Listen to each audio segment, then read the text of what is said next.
की सड़क को जो है हेमा मालिनी के गाल की तरह बनाएंगे। कौन आतंकवादी था? 700 से ज्यादा किसान शहीद हुए थे वहाँ। धोरिया के लोगों के साथ सीओ बर्बरता करता है, वीडियो बर्बरता करता है। क्या धोरिया का स्वाभिमान, धोरिया के लोगों का स्वाभिमान कब लौटाइएगा? ये व्यक्तिगत बात नहीं है। प्लीज बैठिए, अनुशासन में रह के बैठ जाइए प्लीज। अगला सवाल बैठ।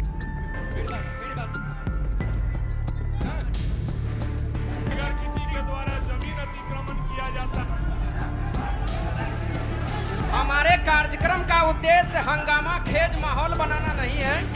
आप लोगों से अपील करते हैं कि हमारे आप लोग इस कार्यक्रम मनोज जी कोई चुनाव नहीं लड़ पाए थे, ऐसी बात नहीं है। गलत आरोप, व्यक्तिगत आरोप मत लगाइए। और उसके लिए कोर्ट में क्या हुआ? गलत आरोप मत लगाइए। मनोज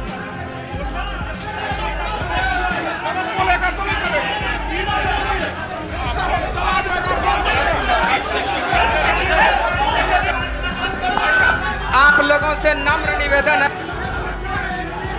शांति बना के ऐसे में इसका डिजिटल भी प्रसारण हो रहा है और यह रैया की इससे बदनामी होगी। हेलो हेलो हेलो भाई साहब बैठिए। क्या कर रहा है तुम? बैठिए, आप बैठिए। और आप भूदेव चौधरी के द्वारा ट्रॉमा सेंटर अस्पताल के विधायक का नाम बना रहे। चुप सेलियास नहीं आ रहा है, राजद के कार्यकर्ता है। 80% कार्यकर्ता राजद से आया हुआ है, आप नहीं जानते हैं। अब मैं सर एक मिनट, आपका प्रशासन क्या करता है? अरे जेल में भेजा, सर एक मिनट। जेल में दर्जनों लोगों को पकड़ के जेल में डाला है। ये 17 महीने के बदनाम सरकार करने का में षड्यंत्र एक भी रचना है। पेपर लीक ये हुआ? होने वाला नहीं है और आने वाला समय में और भी कठोर कार्रवाई किया जाएगा। अगर इस 17 महीने के सरकार हमारी है, हमारी रहेगी और हम करते रहेंगे। नियम है। सर बोल लेने दीजिए प्लीज। हमने आपको भी मौका दिया, हमने उनको उनको भी मौका दे दीजिए, बोलने दीजिए। वो 2009 के बाद सारा लोग गवाह है। आपकी आवाज को सुनने आ रही है प्रभात खबर इलेक्शन एक्सप्रेस। देखते रहिए प्रभात खबर इलेक्शन एक्सप्रेस। हम चौपाल लगाएंगे, सामने नेतागण बैठेंगे, इस क्षेत्र के महानुभाव बैठेंगे जिनसे आम जनता सीधा संवाद करेगी। आज आपके विधानसभा क्षेत्र में ये चौपाल लगा है। 243 और विधानसभा क्षेत्रों में हम जाने वाले हैं। 30,000 किलोमीटर की ये यात्रा की शुभारंभ हमने पटना से की। 2 टीमें अलग अलग जगह पर गई हैं, एक टीम यहां आपके बीच मौजूद है। धोरैया विधानसभा में 5 सालों में कितना विकास हुआ, कितना काम हुआ, उसको लेकर आज हम चर्चा करेंगे। आज हम बात करेंगे आम जनता की। हम आज सुबह सवेरे से तमाम क्षेत्रों में, तमाम प्रखंडों में आज हमने जो है घूमा है। हमने तमाम मुद्दों को टटोलने की कोशिश की है। तमाम मुद्दे हमारे बीच आए हैं, उसी को लेकर आज बातचीत करेंगे। 2 भागों में, 2 सेगमेंट्स में इस पूरे कार्यक्रम की शुरुआत हम करेंगे। सबसे पहले नेताओं का हम स्वागत करेंगे। हमारे बीच कई महानुभाव बैठे हैं जिनका एक एक कर हम स्वागत करना चाहते हैं। सबसे पहले मनीष कुमार, पूर्व विधायक, जनता दल यूनाइटेड धोरैया विधानसभा के हमारे बीच है। जहां कहीं भी हो सर, कृपया आए। वो रास्ते में हैं, आ रहे हैं, वो थोड़ी देर में पहुंच जाएंगे। देखिए, दूसरा नाम उमाशंकर सिंह, जिला उपाध्यक्ष, राष्ट्रीय जनता दल बांका। कृपया आए सर, आकर विराजमान हो। जोरदार तालियों के साथ इनका स्वागत किया जाए। सुग्रीव दास, बिहार राज्य बाल संरक्षण आयोग के सदस्य, भारतीय जनता पार्टी से हमारे बीच हैं। बहुत बहुत शुक्रिया सुग्रीव जी, आए मंच पर विराजमान हो। जोरदार तालियां बजाएं, क्योंकि आपके सवालों का जवाब इनको देना है तो तालियां बजती रहनी चाहिए। नीरज पासवान जी, प्रदेश सचिव, लोक जनशक्ति पार्टी, रामविलास हमारे बीच हैं। जहां कहीं भी हो, कृपया आए, जोरदार तालियों के साथ इनका स्वागत करें। हमारे बीच शहादत हुसैन, प्रखंड अध्यक्ष जनसुराज हमारे बीच मौजूद हैं। जहां कहीं भी हो, जनसुराज के पार्टी से शहादत हुसैन साहब कृपया आए, विराजमान और जोरदार तालियों के साथ इनका स्वागत किया जाए। मनोज दास जी, जनसुराज से हमारे बीच बैठेंगे। आए, विराजमान हो, जोरदार तालियों के साथ इनका स्वागत करें। मुनीलाल पासवान, राज्य परिषद सदस्य, सह पूर्व प्रत्याशी, भारतीय कम्युनिस्ट पार्टी धोरैया हमारे बीच। जहां कहीं भी हो सर, आए, विराजमान हो। हमारे बीच जनता दल यूनाइटेड के नेता मनीष कुमार भी थोड़ी देर में हमसे जुड़ेंगे, उनका भी हम स्वागत करेंगे। देखिए वो आ गए हैं, तो उनका भी जोरदार तालियों के साथ स्वागत करते हैं और उनको मंच पर विराजमान करवाते हैं और इस कार्यक्रम की विधिवत शुभारंभ करते हैं। मगर आप सभी जनता जनार्दन से और तमाम नेताओं से हाथ जोड़कर विनम्र निवेदन भी है कि अनुशासन में इस कार्यक्रम की शुरुआत करेंगे और अनुशासन के साथ ही इस कार्यक्रम को समाप्त भी हम करेंगे। सभी को समय मिलेगा, सभी को बराबर मौका मिलेगा सवाल पूछने का, जवाब देने का। आप सभी जनता जनार्दन का प्रभात खबर बहुत बहुत शुक्रिया अदा करता है, आप सभी जनता जनार्दन का स्वागत करता है कि आपने अपने बिजी शेड्यूल से हमारे लिए समय निकाला और इस चौपाल में आप पहुंचे हैं। मनीष जी का जोरदार तालियों के साथ स्वागत करें। जनता दल यूनाइटेड से नेता हमारे बीच पहुंचे हैं, पूर्व विधायक हैं, 2010 में इन्होंने चुनाव जीता, 2015 में इन्होंने चुनाव जीता और आज जनता जनार्दन सामने बैठी है, सामने में नेता मौजूद हैं। मगर आप सबसे विनम्र निवेदन भी है कि हमारे दो कैमरे लगे हैं, कृपया कैमरे के सामने ना आए, हमारा जो वीडियो है वो खराब होगा। तो चलिए शुरू करते हैं इस कार्यक्रम की, अनुशासन के साथ इस कार्यक्रम का शुभारंभ करते हैं। सबसे पहले मनीष जी से ही शुरुआत करेंगे। माइक आपके सामने है मनीष जी, जनता जनार्दन सामने बैठी है। 2010 में आपने चुनाव जीता, 2015 में आपने चुनाव जीता और 2025 में इस चुनाव को लेकर जनता दल यूनाइटेड की क्या तैयारी है? जनता जनार्दन सामने है, इस क्षेत्र को लेकर क्या कहना चाहते हैं मनीष जी? आपके हवाले इस पूरा मंच है, माइक आपके सामने है। सबसे पहले यहाँ पर उपस्थित तमाम धुरैया वासियों को मैं तहे दिल से हार्दिक अभिनंदन करता हूँ, स्वागत करता हूँ। आज प्रभात खबर की ओर से ये चुनावी रंगमंच में हम सब लोग उपस्थित हैं और आपने मुझे अवसर दिया अपनी चुनावी कड़ी के संबंध में आगे दो शब्द रखने के लिए। स्वाभाविक है, जब कोई भी लोग या दल चुनाव लड़ता है तो अपनी तैयारी के साथ लड़ता है। हर लोगों की अपनी अपनी मुद्दे होते हैं। मैं जिस एनडीए गठबंधन का सदस्य हूँ, जनता दल यूनाइटेड और भारतीय जनता पार्टी लोजपा का मैं गठबंधन का सदस्य हूँ, उसके नाते हम सिर्फ यही जानते हैं कि हमारे एनडीए गठबंधन का एक ही ध्येय है, एक ही उद्देश्य है कि अपनी तन्मयता से, लगन से, विकास के माध्यम से बिहार को एक उन्नत बिहार की ओर, प्रगतिशील बिहार की ओर मार्ग प्रशस्त करे, उसे आगे बढ़ाए। यही हमारी पार्टी का एकमात्र उद्देश्य है। पिछली बार भी और जब जब मौका अवसर मिला है विकास किया है, जब जब मौका मिलेगा आगे भी विकास होगा, विकास की गाड़ी आगे बढ़ेगी। यही हमारे एनडीए गठबंधन का एकमात्र उद्देश्य और लक्ष्य है। हमारे बीच उमाशंकर सिंह मौजूद है, जिला उपाध्यक्ष राष्ट्रीय जनता दल बांका। राजद ने 2020 के चुनाव में जीत हासिल की, जेडीयू के विजय रथ को राजद ने रोका। भूदेव चौधरी यहां से वर्तमान में विधायक है। 2025 चुनाव को लेकर क्या तैयारी है राष्ट्रीय जनता दल की? कृपया आपके। बहुत बहुत धन्यवाद प्रभात खबर और यहाँ पर आए हुए हमारे तमाम नेतागण और जनता मालिक। मौका मिला, इसके पहले भी यहाँ से भूदेव चौधरी जी 2000 में विधायक बने थे और 9 साल विधायक रहे, उसके बाद सांसद बन करके चले गए थे। फिर से 2020 में उन्हें मौका मिला विधायक बनने का और विकास ही उनका मूल मुद्दा रहा कि क्षेत्र का विकास, यहाँ के किसानों के विकास के लिए, किसानों के उन्नति के लिए सिंचाई का साधन उपलब्ध कराना, त्वरित गति से बिजली उत्पन्न कराना, क्षेत्र के लोगों से रूबरू होकर उनके समस्याओं को सुनना, उसके समस्याओं को त्वरित समाधान करने के दिशा में पहल करना, जीर्ण शीर्ण सड़कों का कायाकल्प कराना, ये सब विभिन्न मुद्दा जो रहा, विकास से संबंधित मुद्दे जो रहे, क्षेत्र में जो आधे अधूरे काम थे, कुछ नए काम किए गए, कुछ पुराने काम जो छूटे हुए थे उसको ठीक कराया गया और उसी विकास के दम पर पुनः 2025 के चुनाव में हमारे नेता उतरेंगे और हमें पूर्ण विश्वास है कि राष्ट्रीय जनता दल रिकॉर्ड मत से यहाँ से चुनाव जीत करके जाएगी और बिहार का बागडोर माननीय नेता तेजस्वी यादव के हाथों में जाएगा, ताकि संपूर्ण रूप से पूर्ण बिहार का विकास हो सके।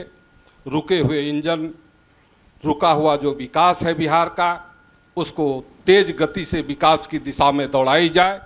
इसके लिए ज़रूरी है कि यहाँ से राजद का विधायक चुनाव जीते और प्रदेश में तेजस्वी की सरकार बने। बहुत बहुत शुक्रिया आपका। सुग्रीव दास जी हमारे साथ मौजूद हैं, भारतीय जनता पार्टी से सह बिहार राज्य बाल संरक्षण आयोग के सदस्य भी हैं। भारतीय जनता पार्टी की क्या भूमिका रहेगी इस बार 2025 के विधानसभा चुनाव को लेकर धोरैया विधानसभा में? सर्वप्रथम प्रभात खबर के इस इलेक्शन एक्सप्रेस के इस कार्यक्रम हेतु मैं विशेष रूप से साधुवाद देना चाहता हूं, क्योंकि एक अच्छा प्रयास प्रभात खबर में कार्यरत सभी मित्रों ने कर रहे हैं कि लोकतंत्र में समाज जागरण जितना अधिक होता है, मुझे लगता है लोकतंत्र उतना प्रभावी होता है। अभी प्रभात खबर के हमारे एक बंधु ने कहा कि भारतीय जनता पार्टी का क्या सोच है, उसके बारे में बताने के लिए मैं भारतीय जनता पार्टी का एक सामान्य कार्यकर्ता हूं और इसमें कार्य करने वाला एक एक कार्यकर्ता उस विचार को लेकर के काम करता है जो विचार सर्वे भवन्तु सुखिनः का विचार है, जो भारत में बिहार में धोरैया में रहने वाले एक एक मित्र भाइयों की सुख की कल्पना करता है। इतना ही नहीं, वसुधैव कुटुंबकम पूरे दुनिया में रहने वाले एक एक व्यक्तियों के लिए सुख की कल्पना करता है। मैं उस विचार से ताल्लुकात रखता हूं, उस विचार को लेकर काम करने वाले कार्यकर्ता हूं और निश्चित रूप से हमारे देश में और गठबंधन में बिहार में सरकार चल रही है और परिवर्तन आपके सामने। मैं बबूरा गांव के रहने वाला हूं। मुझे जब छात्रवृत्ति मिलता था तो मैं साइकिल से गांव से धोरैया आता था तो 2.5 घंटा लगता था आने में, लेकिन आज मैं जब आया हूं तो कुछ ही मिनटों में पहुंच गया हूं। आदरणीय लालू जी ने एक शब्द कहा था, एक लाइन हम सबको याद है कि हम जो है बिहार की सड़क को जो है हेमा मालिनी के गाल की तरह बनाएंगे, लेकिन उन्होंने तो नहीं बना पाए। लेकिन मुझे लगता है कि आदरणीय नरेंद्र मोदी जी ने और आदरणीय नीतीश कुमार के ये जो गठबंधन की सरकार ने ये जो सड़क देख रहे हैं, चमकीला सड़क, निश्चित रूप से एक विकास को आगे बढ़ा रहा है और अनेकों उदाहरण है जो विकास के बारे में बताने के लिए आने वाले समय में हम सब लोग चर्चा करेंगे। धन्यवाद। बहुत बहुत शुक्रिया सुग्रीव जी आपका। हमारे साथ मनोज दास जी मौजूद है, संभावित प्रत्याशी है जनसुराज से। प्रशांत किशोर की पार्टी की क्या भूमिका रहने वाली है इस बार 2025 के विधानसभा चुनाव में? सर, सबसे पहले प्रभात खबर के तरफ से इलेक्शन एक्सप्रेस के सभी हमारे मीडिया कर्मी और सामने बैठे हमारे वरिष्ठ नेतागण धोरैया विधानसभा के, मैं सबको दिल के अटल गहराई से नमन करता हूँ, धन्यवाद करना चाहता हूँ। साथियों, हमारी पार्टी जनसुराज पार्टी है। जनसुराज पार्टी का जो विज़न है, सबसे पहले कि भाई आज जो कांग्रेस की सरकार रही 35 साल तक, 15 साल तक आरजेडी की सरकार रही और 20 साल तक नीतीश बाबू के सरकार हैं, और आज तक हम लोग के यहाँ से जो पलायन का जो मुद्दा है, बिहार में अधिकतर जो पलायन का मुद्दा है, ये पलायन का मुद्दा आज तक नहीं रुक पाया है। हम लोग के पार्टी का जो विज़न है, सबसे पहले वह पलायन को यहीं पे रोक के इसको रोजी रोजगार का साधन यहीं पे बिहार में ही करा जाए। पहला हम लोग का पलायन का मुद्दा है। दूसरा मुद्दा है शिक्षा का। आप जानते हैं कि बिहार के स्कूल में शिक्षा व्यवस्था कैसी है, ये किसी से भी छिपा हुआ नहीं है। साथियों, सभी जानते हैं कि बिहार के स्कूल का व्यवस्था क्या है। आज अगर स्कूल का व्यवस्था सही रहता तो हमारे बच्चे ट्यूशन नहीं जाते, हमारे बच्चे कॉन्वेंट में नहीं पढ़ते, उसी सरकारी स्कूल में पढ़ते और वहीं पढ़ के वो आगे बढ़ते। लेकिन यहाँ की शिक्षा व्यवस्था अच्छी नहीं है। ठीक उसी तरह हमारे यहाँ जो रोजगार का जो है, रोजगार का और जो स्वास्थ्य का व्यवस्था है वो सही नहीं है। यही 2-3 मुद्दे हैं जो हमारी पार्टी जो उस पर आगे चल के काम करेगी। बस मैं इन्हीं शब्दों के साथ मैं धन्यवाद करता हूँ। बहुत बहुत धन्यवाद। बहुत बहुत शुक्रिया आपका। हमारे साथ कांग्रेस के प्रदेश प्रखंड अध्यक्ष भी मौजूद हैं, हम उनका भी, गिरीश पासवान जी का भी जोरदार तालियों के साथ स्वागत करेंगे। कृपया आकर मंचासीन हो। चलिए हम आगे बढ़ते हैं। अब हमारे बीच नीरज पासवान, प्रदेश सचिव लोक जनशक्ति पार्टी रामविलास से मौजूद हैं। लोक जनशक्ति पार्टी लगातार चुनाव लड़ती है यहां से, लेकिन खाता नहीं खुल रहा है। इस बार 25 में कैसे दम दिखाना है? 25 में हमारे नेता बिहारी फर्स्ट विजन के साथ मैदान में आएगी और 243 विधानसभा सीट पर चुनाव लड़ेंगे और 225 का जो लक्ष्य है एनडीए गठबंधन के झोली में देना, वो 225 का लक्ष्य हम लोग हासिल करेंगे और 2025 में पुनः एनडीए की सरकार बनेगी और मुख्यमंत्री हमारे नीतीश कुमार बनेंगे। और बिहारी फर्स्ट वो विजन डॉक्यूमेंट है कि हमारे नेता कहते हैं हम अपने क्षेत्र जिला में शिक्षा के लिए, रोजगार के लिए और चिकित्सा के लिए जो प्रदेश जाना पड़ता है, कोटा जाना पड़ता है, इलाज के लिए दिल्ली जाना पड़ता है, वो हम अपने क्षेत्र में, अपने पंचायत में, अपने प्रखंड में जब बिहारी फर्स्ट के समर्थित सरकार जब बनेगी तो हम अपने क्षेत्र में सुविधा उपलब्ध कराना चाहेंगे। और मैं प्रभात खबर का धन्यवाद देता हूं कि मुझे लोक जनशक्ति पार्टी के समान कार्यकर्ता को आपने मौका दिया। मैं स्थानीय विधायक के एब्सेंट से मैं दुखी भी हूं, क्योंकि जब ये प्रभात खबर का ये चौपाल जब आता है तो इससे साफ जाहिर होता है कि जनता अपने नेता से सीधे सवाल करेंगे। तो हमारे यहाँ के नेता कहाँ है, तो किनसे सवाल पूछा जाएगा वो बताए। ठीक है, इसी के साथ धन्यवाद। उनके प्रतिनिधि यहाँ बैठे हैं, हम आगे बढ़ेंगे, हम आएंगे, बिल्कुल जनता के बीच भी जाएंगे। मगर आपने सुना है गिरीश पासवान जी हमारे साथ है, प्रखंड अध्यक्ष हैं कांग्रेस के। आपने सुना तमाम नेताओं को 2025 को लेकर लगातार चर्चा बना हुआ है। 2-3 महीनों में चुनाव की घोषणा हो जाएगी। क्या तैयारी है कांग्रेस की, महागठबंधन की इस सीट पर धोरैया विधानसभा को लेकर? धोरैया विधानसभा में कांग्रेस की नहीं बल्कि महागठबंधन की पूरी तैयारी है। और हमारे यहाँ जैसे कि सिटिंग विधायक है, ठीक है, वो अभी वर्तमान में विधायक है, उससे कुछ नाराजगी हो सकती है आदमी को, मगर हम लोगों से मिलजुल कर उसे जिताने का प्रयास करेंगे। और कांग्रेस का विजन है, कांग्रेस का लक्ष्य है कि इस बार हम लोग 175 सीट पर हम लोग महागठबंधन जीतेंगे। इसके लिए हमारे सरकार बगल झारखंड में है माई बहन मान सम्मान योजना, और जो हमारे तेजस्वी यादव, हमारे महागठबंधन के नेतृत्व में तेजस्वी यादव जी मुख्यमंत्री थे, और उन्होंने जो शिक्षा विभाग और हर चीज़ में वैकेंसी देने का जो काम किया है, जो नौकरी देने का काम किया है, और उसको मैं धन्यवाद देता हूं नीतीश कुमार को कि उसी के दबाव में आज तक उसी को बरकरार रखते हुए इन्होंने उस वैकेंसी को भरने का काम किया है। तो हमारा तो मिशन स्पष्ट है कि हम बिहार के जनता के लिए तत्पर है, उसको रोजगार दें, कैसे लोग बाहर न जाए, कैसे पलायन रोके। क्योंकि नीतीश कुमार जी का सरकार पिछले 20 साल से यहाँ है, और महाराष्ट्र में हमारे बिहारियों को गाली जब दी जाती है तो उसका जिम्मेदारी कौन लेगा? बहुत बहुत शुक्रिया। हम अब फिर से आएंगे आपके पास। मुनीलाल पासवान हमारे साथ है, भारतीय कम्युनिस्ट पार्टी से। लंबे समय तक कम्युनिस्ट पार्टी का ये गर रहा, कहां चूक हो गई, कैसे क्या हुआ, लेकिन 2025 पर हम बात कर रहे हैं, तो 2025 को लेकर कम्युनिस्ट पार्टी महागठबंधन का हिस्सा है, क्या तैयारी है इस बार? सबसे पहले मैं प्रभात खबर के जो चौपाल लगा है, मैं यहाँ के स्थानीय और बाहरी पत्रकारों को साधुवाद देता हूँ। इस क्षेत्र में, पिछड़े क्षेत्र में, दलितों के क्षेत्र में पहली बार ऐसा आयोजन हुआ है। मैं आपको साधुवाद देता हूँ, और तमाम आए हुए हमारे जनप्रतिनिधि जी और तमाम जनता को मैं हार्दिक अभिनंदन करता हूँ। हम लोग महागठबंधन के हिस्सा हैं और हम लोग की तैयारी पुरजोर है। आप देख रहे हैं कि बिहार की जो स्थिति है, अभी पलायन, बेरोजगारी, शिक्षा, अशिक्षा का जो ये स्तर गिरा हुआ है,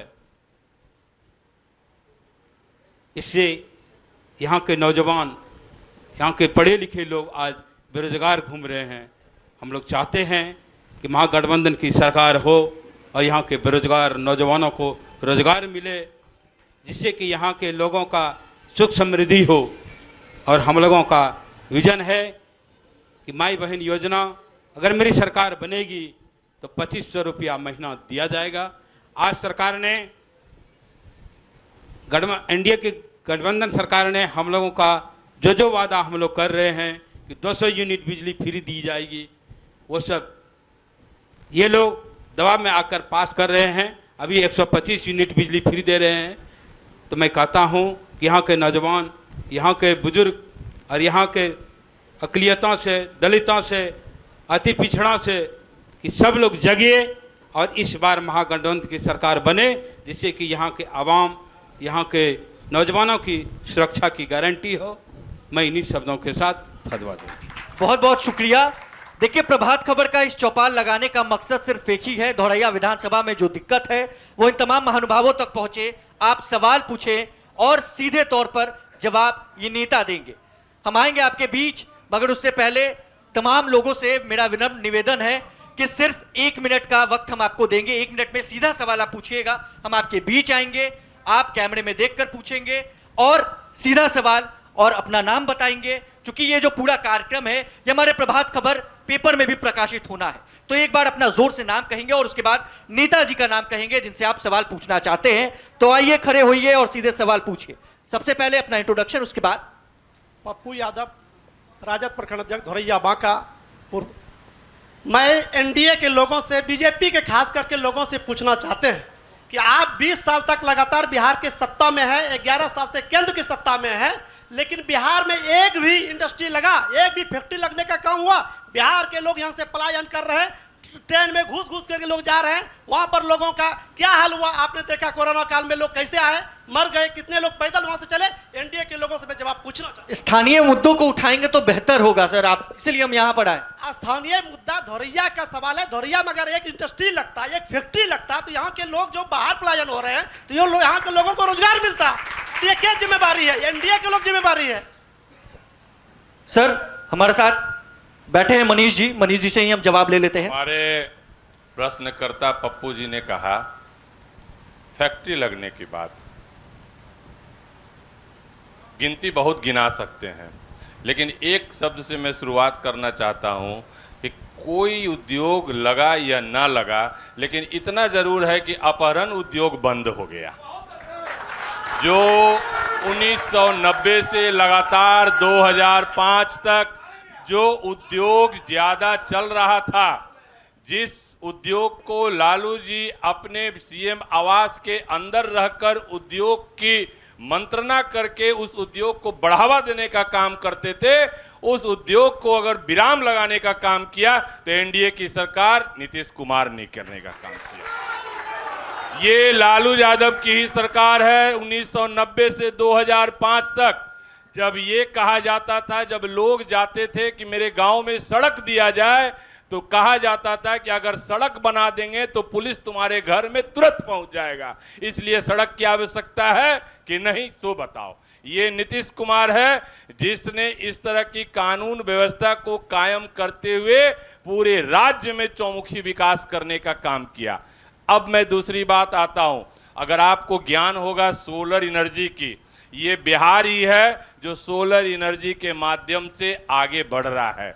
ये बिहार ही है जिस समय की सिर्फ 550 मेगावाट यूनिट बिजली उत्पादन होता था, आज यही बिहार है जहां 2665 मेगावाट बिजली का उत्पादन इसी बिहार में होता है और इसी बिहार से उत्पादन होकर बाहर जाता है। तीसरी बात, यही बिहार है 2005 के बाद जब हमारे यहाँ उत्पादन की जरूरत बढ़ी है, पहले जरूरत नहीं थी, क्योंकि बिजली की जरूरत नहीं थी। पहले युग लालटेन का था, लालटेन से काम चलाया जा रहा था। लोगों ने लालटेन को बाएं दाएं फेंका, पीछे फेंका, और अब बिजली के माध्यम से लोगों को रोशनी पहुंचाने का काम कर रही है। और अगर कहा गया इस धोरैया के लिए कि धोरैया में क्या विकास किया गया, तो मैं यहां जितने लोग बैठे हुए हैं, मैं उन्हीं से खड़ा करके सवाल पूछता हूं कि 2009 के पहले या 2005 के पहले आप सड़क पर चल पाए थे क्या? मैं आपसे ही पप्पू जी पूछता हूं, आपका करहरिया सगुनिया घर है, आप घर कैसे जाते थे? सड़क से जाते थे कि मिट्टी पर जाते थे? जवाब दीजिए। नहीं जाते थे। वो 2009 के बाद सारा लोग गवाह है। 2005 के बाद सड़क 2005 सर बोल लेने दीजिए, सर बोल लेने दीजिए प्लीज, सर बोल लेने दीजिए। हमारे उमाशंकर जी ने कहा, उन्होंने पहले अपना परिचय नहीं दे करके विकास के संदर्भ में ही कहा। बहुत बहुत साधुवाद कि कम से कम लेट से ही कहा जाता है संगत से गुण आत है, संगत से गुण जात है। स्वाभाविक अब एनडीए का गठबंधन की सरकार है, संगत एनडीए का है, तो स्वाभाविक अब विकास की बात करने लगे हैं, ये बहुत काबिले तारीफ है, साधुवाद है।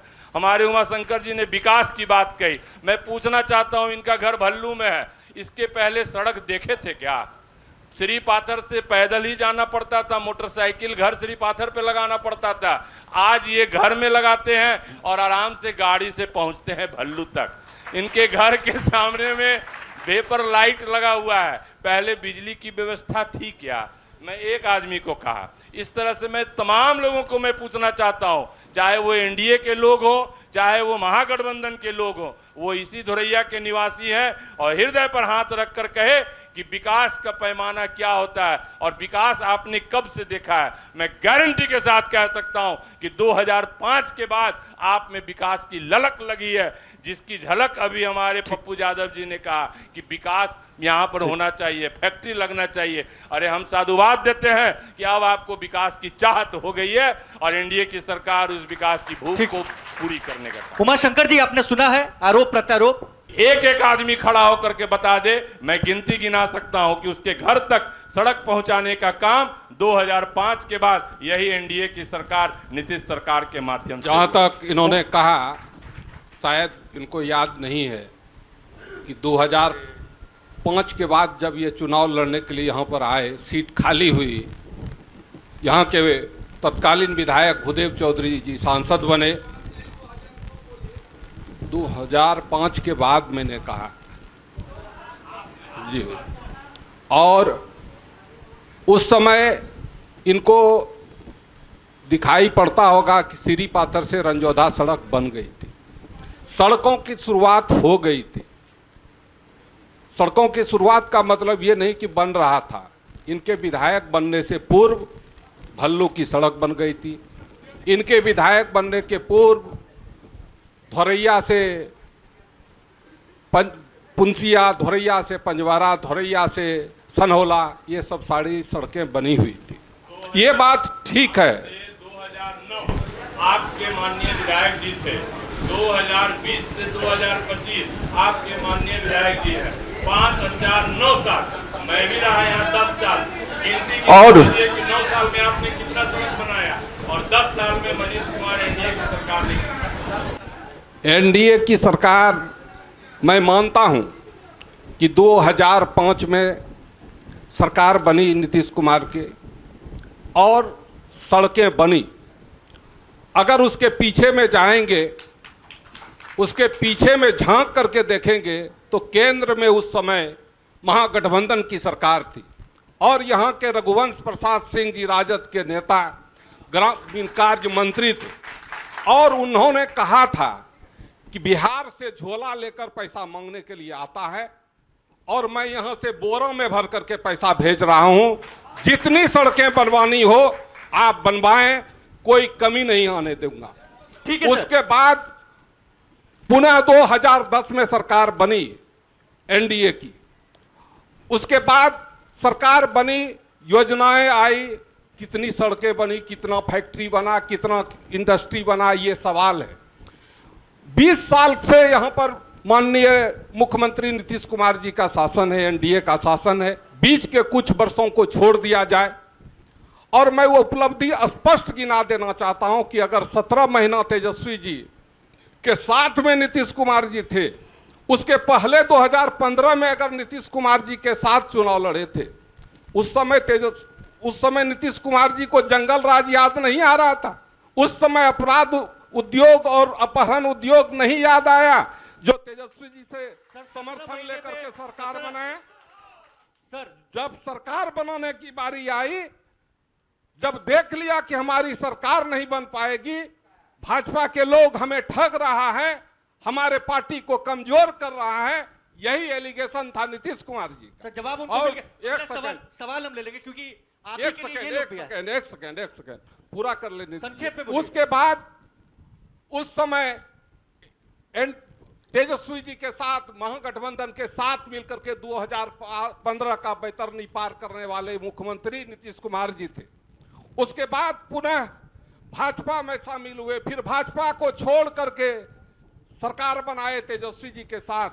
तेजस्वी जी ने जब घोषणा किया था कि मैं 10 लाख लोगों को प्रथम कैबिनेट के बैठक में सरकारी नौकरी दूंगा, तो यही माननीय मुख्यमंत्री जी नीतीश कुमार जी कहने वाले थे कि तेजस्वी यादव बाप के घर से पैसा ला करके देगा, नौकरी देगा। अगला सवाल। लेकिन नीतीश कुमार के साथ जब तेजस्वी यादव 17 महीने के लिए आया, तो तेजस्वी यादव ने यह दिखा दिया कि किसके बाप के घर से पैसा ला करके नौकरी दिया जा सकता है। बिहार के अपने संसाधन पर 5 लाख लोगों को नौकरी दिया, 1 पैसा किसी को नहीं लगा, और 3 लाख नौकरी प्रक्रियाधीन कर करके जो छोड़ा, जो अभी हम आएंगे सर, हम आएंगे आप लोगों के बीच में आएंगे। जो व्यक्ति सर हम आप लोगों के नौकरी पीछे के बदला जमीन देने ले करके नौकरी देने का केस झेल रहे हैं, अभी केस झेल रहे हैं सुप्रीम कोर्ट में, और वो बता रहे हैं कि वो नौकरी देने का काम किए। सर देखिए, जनता जनार्दन से एनडीए की जब तक सरकार रहेगी, एनडीए की जब तक सरकार रहेगी, पिछड़े लोगों को आगे बढ़ने में इसी तरह से अवरोध पैदा करेगा। कभी किसी केस में। अगला सवाल है, सवाल सुन लेते हैं। ये सेशन, ये 1 मिनट भाई, ये सेशन लंबा होने वाला है, सबके पास हम आएंगे, टेंशन मत लीजिए। अगला सवाल पूछ लेते हैं। सर सबसे पहले नाम। नमस्कार, मैं इंजीनियर कैलाश प्रसाद दास, भाजपा का एक वरिष्ठ सिपाही। मैं पूछना चाहता हूं एक सवाल अपने किसानों के लिए। मैं भूदेव चौधरी जी से पूछना चाहता हूं, उनके शागिर्द उमाशंकर सिंह जी से और सभी महागठबंधन के नेताओं से। जब मनीष कुमार जी थे तो विक्रमगंज में स्पिलवे बनाकर बेल्डिया तक नहर बनाने की योजना थी, क्या उस पर अमल आपने किया? एक गेरुआ नदी में स्पिलवे बनाकर हम जो नंदगोला तक पानी देने का स्कीम था, आपने कुछ किया? ठिठोलापन आप करते आए हैं, ये नहीं चलेगी। सरकार हमारी है, हमारी रहेगी और हम करते रहेंगे। दूसरा सवाल पूछना चाहता हूं। मनीष कुमार जी ने उस समय जब मैं अभियंता था, बांका में स्कीम पास किया, मैंने सर्वे किया विक्रमगंज का, आज तक वो बैठा हुआ है। किसान के लिए आपने क्या किया? किसान का वोट आप कैसे मांगते हैं? आपको शर्म आनी चाहिए। किसान आपका नहीं, किसान एनडीए का है, नरेंद्र मोदी का है, नीतीश कुमार का है। जवाब ले लेते हैं। जवाब उमाशंकर जी। हाँ, जनता किसी का रजिस्ट्री नहीं है, और आप लोगों के भाषा से ये साफ पता चल जाता है कि आप राजतंत्र की बात करते हैं, सामंतशाही की बात करते हैं कि मेरी सरकार है, मेरी ही रहेगी, इसलिए कि वोटर लिस्ट आपके अनुसार बन रहा है, वोटर लिस्ट में समीक्षा की जा रही है। रही बात आपके सिंचाई योजना का, मुझे बता दें कि विगत 2005 के पहले आप अगर किसी एक सिंचाई योजना का नाम बता दें जो कि धोरैया विधानसभा में इंप्लीमेंट हुआ हो, और मैं बता रहा हूं 169 करोड़ रुपए के राशि से सिर्फ सिंचाई की योजना धोरैया और रजौन में स्वीकृत हुई है।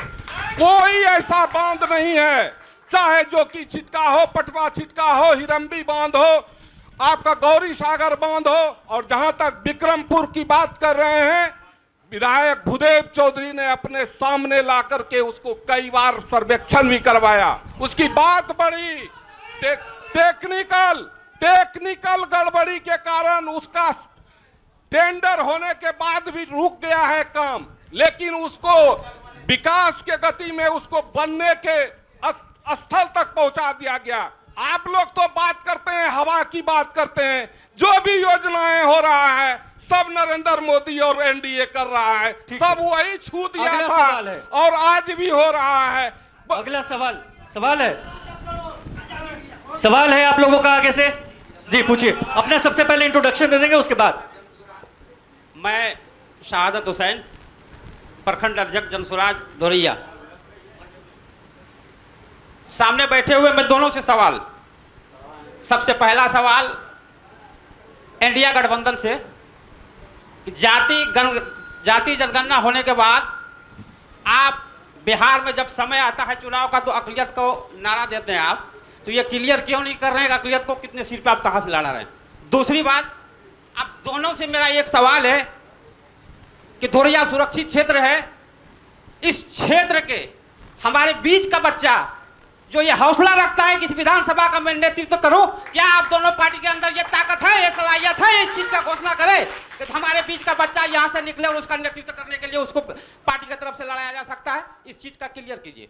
गिरीश जी से पहले लेते हैं, चूंकि इन्होंने महागठबंधन से पूछा है, जवाब आप दे देंगे, उसके बाद हम दोनों पक्षों से इन्होंने पूछा है। चलिए गिरीश जी को दे दे।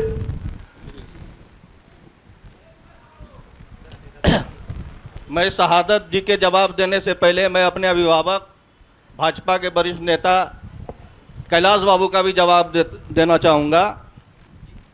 चमन को सींचते हुए कुछ पत्तियां झड़ गई होंगी, चमन को सींचते हुए कुछ पत्तियां झड़ गई होंगी, कलियों को मसलने वाला रहनुमाई का दावा करते हैं।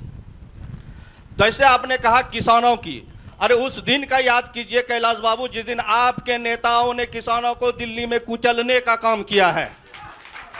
ये कितना किसान शहीद हुए हैं, जरा भाजपा वाले अपने दिल पे हाथ रख के कहिए कि वो किसान के कितने हितैषी है, तब वो धोरैया के किसान की बात करें।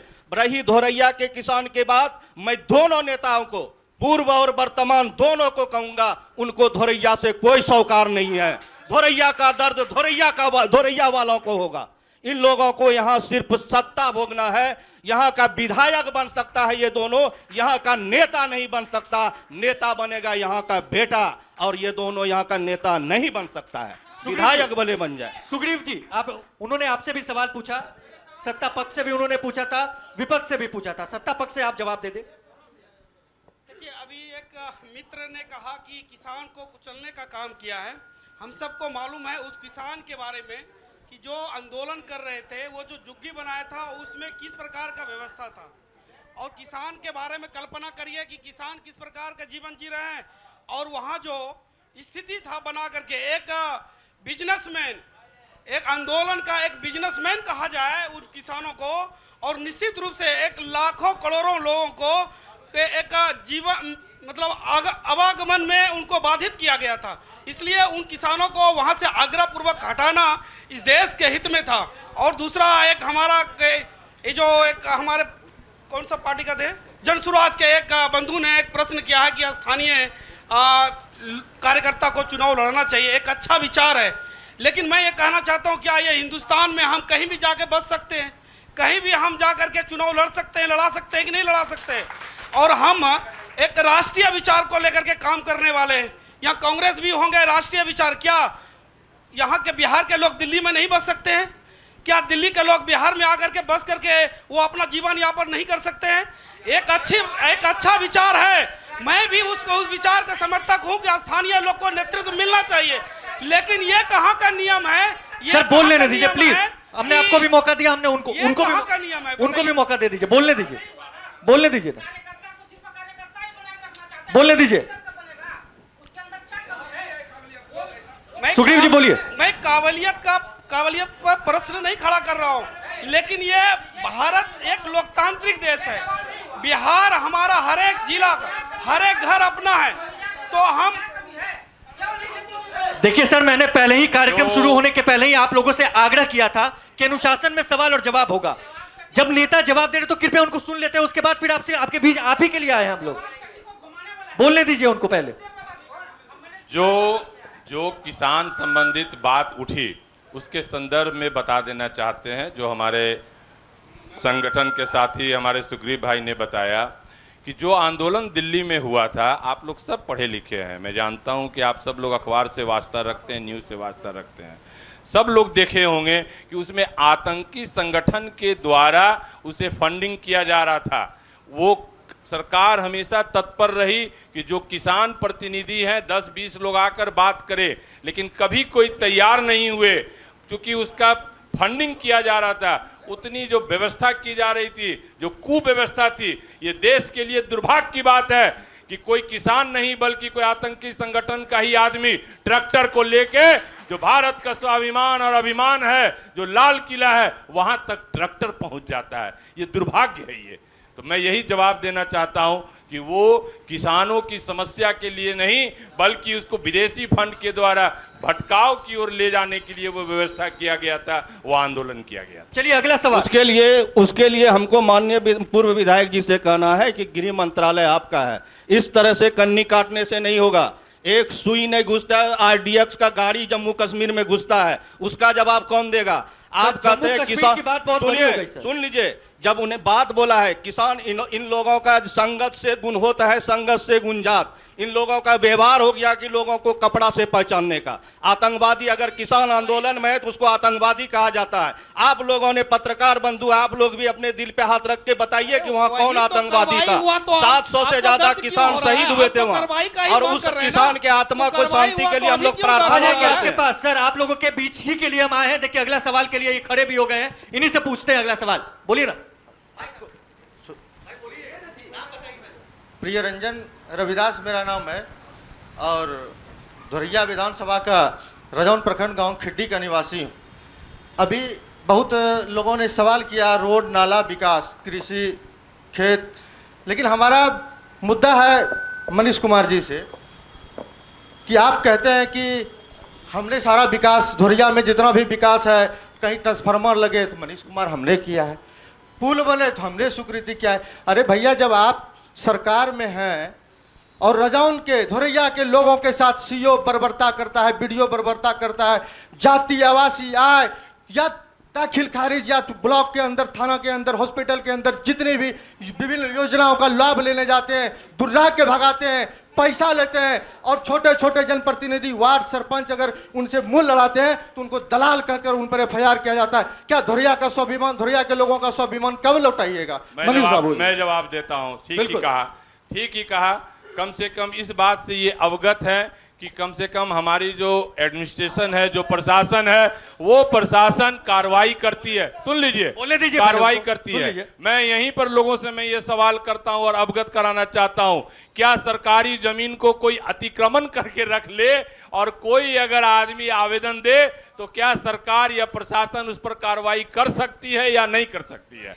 ठीक है, कर सकती है। अब ये बताइए कि अगर अतिक्रमण कर लिए हैं जमीन, ये इनका जमीन, सरकारी जमीन अतिक्रमण करके 10 एकड़ रखे हुए हैं, उस पर अगर विभाग अगर कार्रवाई करती है तो कहते हैं कि BO और CO जो है जबरदस्ती करती है। ये बता दीजिए ये कहाँ की बात है? ये व्यक्तिगत बात नहीं है। प्लीज बैठिए, अनुशासन में रह के बैठ जाइए प्लीज। अगला सवाल, बैठिए, चिल्लाना नहीं, रुको ऐसे नहीं। ये व्यक्तिगत, मेरी बात मैं व्यक्तिगत ही बोल रहा हूं। मैं व्यक्तिगत ही बोल रहा हूं कि जिस व्यक्ति के द्वारा सरकारी संपत्ति का अतिक्रमण किया जाएगा, धोरिया की महान जनता काफी महान है। बैठिए, हमारे आपके बीच आ रहे, बैठिए। ये समस्या, ये प्रिय रंजन ने जो समस्या उठाया, बैठिए पहले। इन्होंने ब्लॉक का धोरिया और रजौन प्रखंड के अंचल कार्यालय और प्रखंड कार्यालय में व्याप्त भ्रष्टाचार के बारे में बताया। ये अलग बात है, ये अलग बात है। ये तो भ्रष्टाचार से शोर नहीं मचाना है भैया, शोर नहीं, ये तो भ्रष्टाचार से ही संबंधित है कि अगर किसी के द्वारा जमीन अतिक्रमण किया जाता है, लेकिन तो वो भ्रष्टाचार का ही एक बात है। भाई साहब मेरी बात सुन लीजिए, 1 मिनट, मेरी बात आप लोग सुनिए पहले। मेरी बात एक बार आप लोग सुनिए, मेरी बात सुनिए। और ये व्यक्तिगत हमारे कार्यक्रम का उद्देश्य हंगामा खेज माहौल बनाना नहीं है। आप लोगों से अपील करते हैं कि हमारे आप लोग इस कार्यक्रम को शांतिपूर्वक और शांति से बैठो, में सफल बनाइए। आप मुद्दा परक बातचीत कीजिए, अरे मुंह खोलिए, लेकिन हाथ नहीं उठाइए। हम आपसे यही देखिए, मैं आपसे बार बार आपसे यही निवेदन हाथ जोड़कर निवेदन कर रहा हूं कि अनुशासन में सवाल और जवाब होंगे।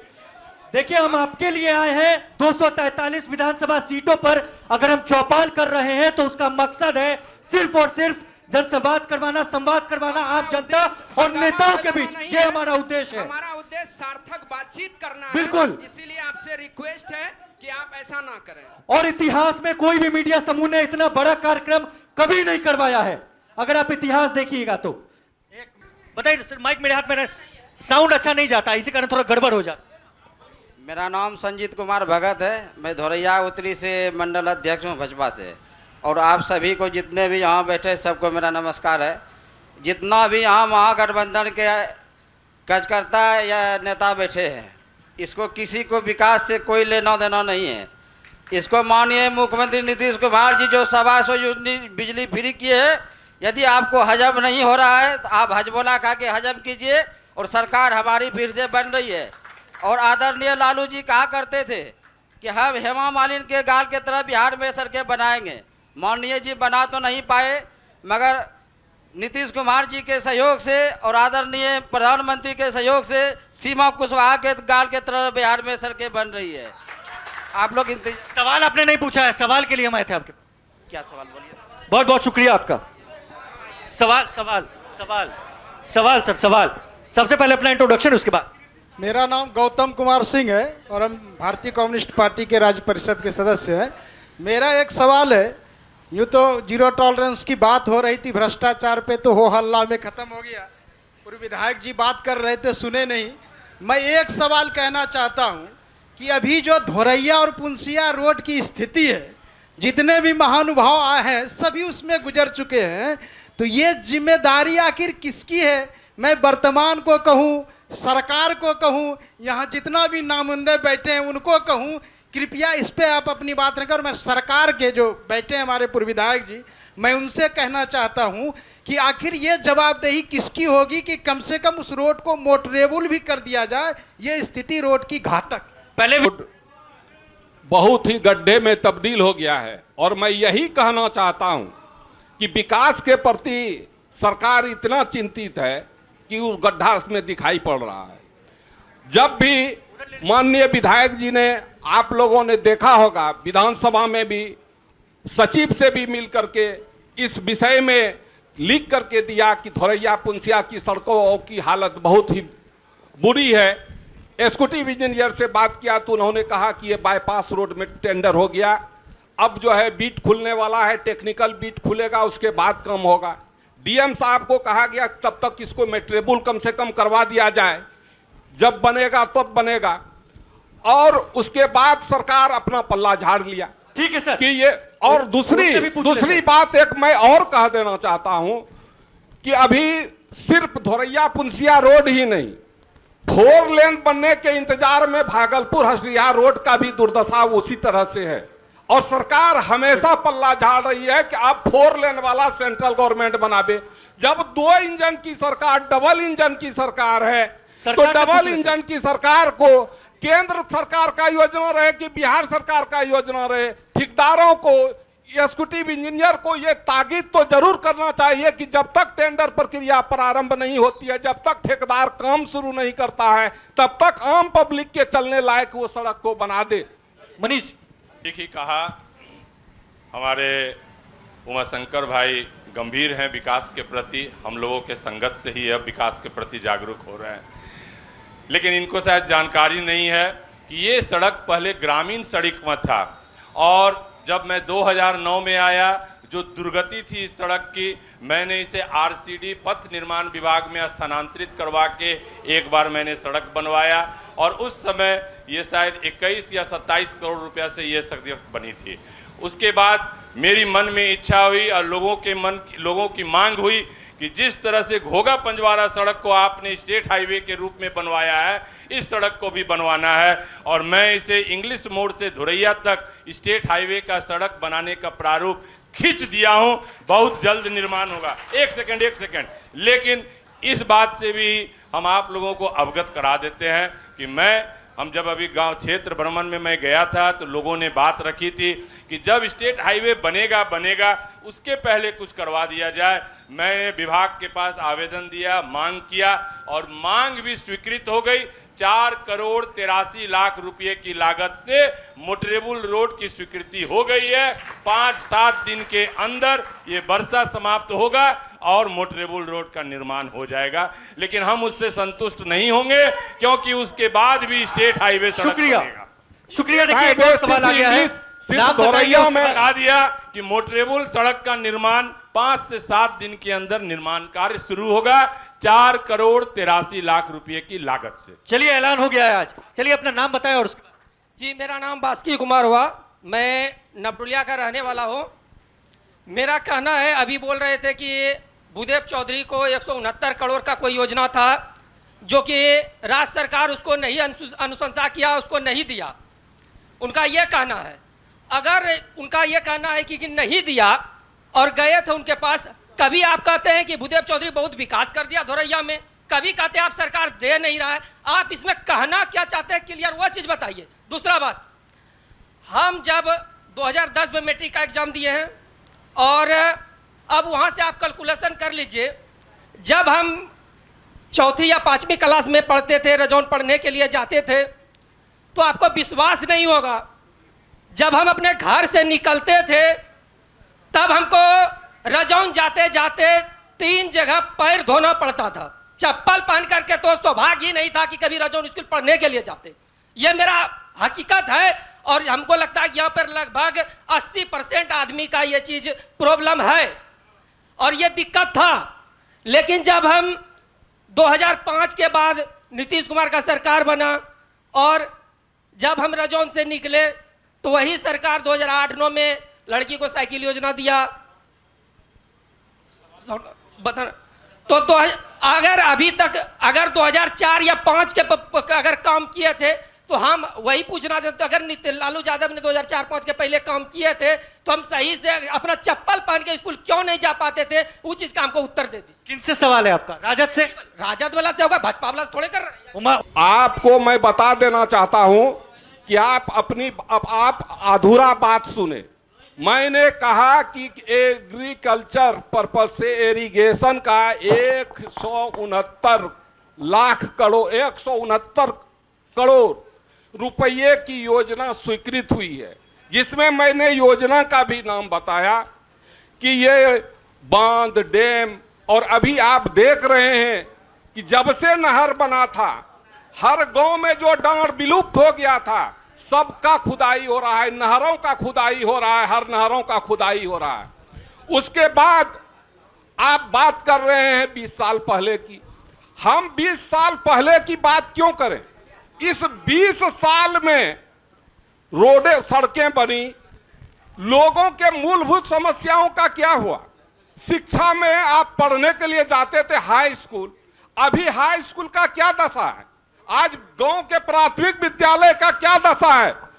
आज प्राथमिक विद्यालय में विद्यार्थी पढ़न के से ज्यादा भोजन पर ध्यान रहता है। अगर यहाँ के, मैं एक उदाहरण देता हूं छोटा सा, एस सिद्धार्थ थे शिक्षा सचिव, मैं उनका भी देखता था, बड़ी सिंसियर अफसर थे, लेकिन वो भी व्हाट्सएप के माध्यम से, फेसबुक के माध्यम से जब शिक्षकों से बात करते थे, पूछते थे कि विद्यार्थी से बात कराओ क्या खाना बनाता।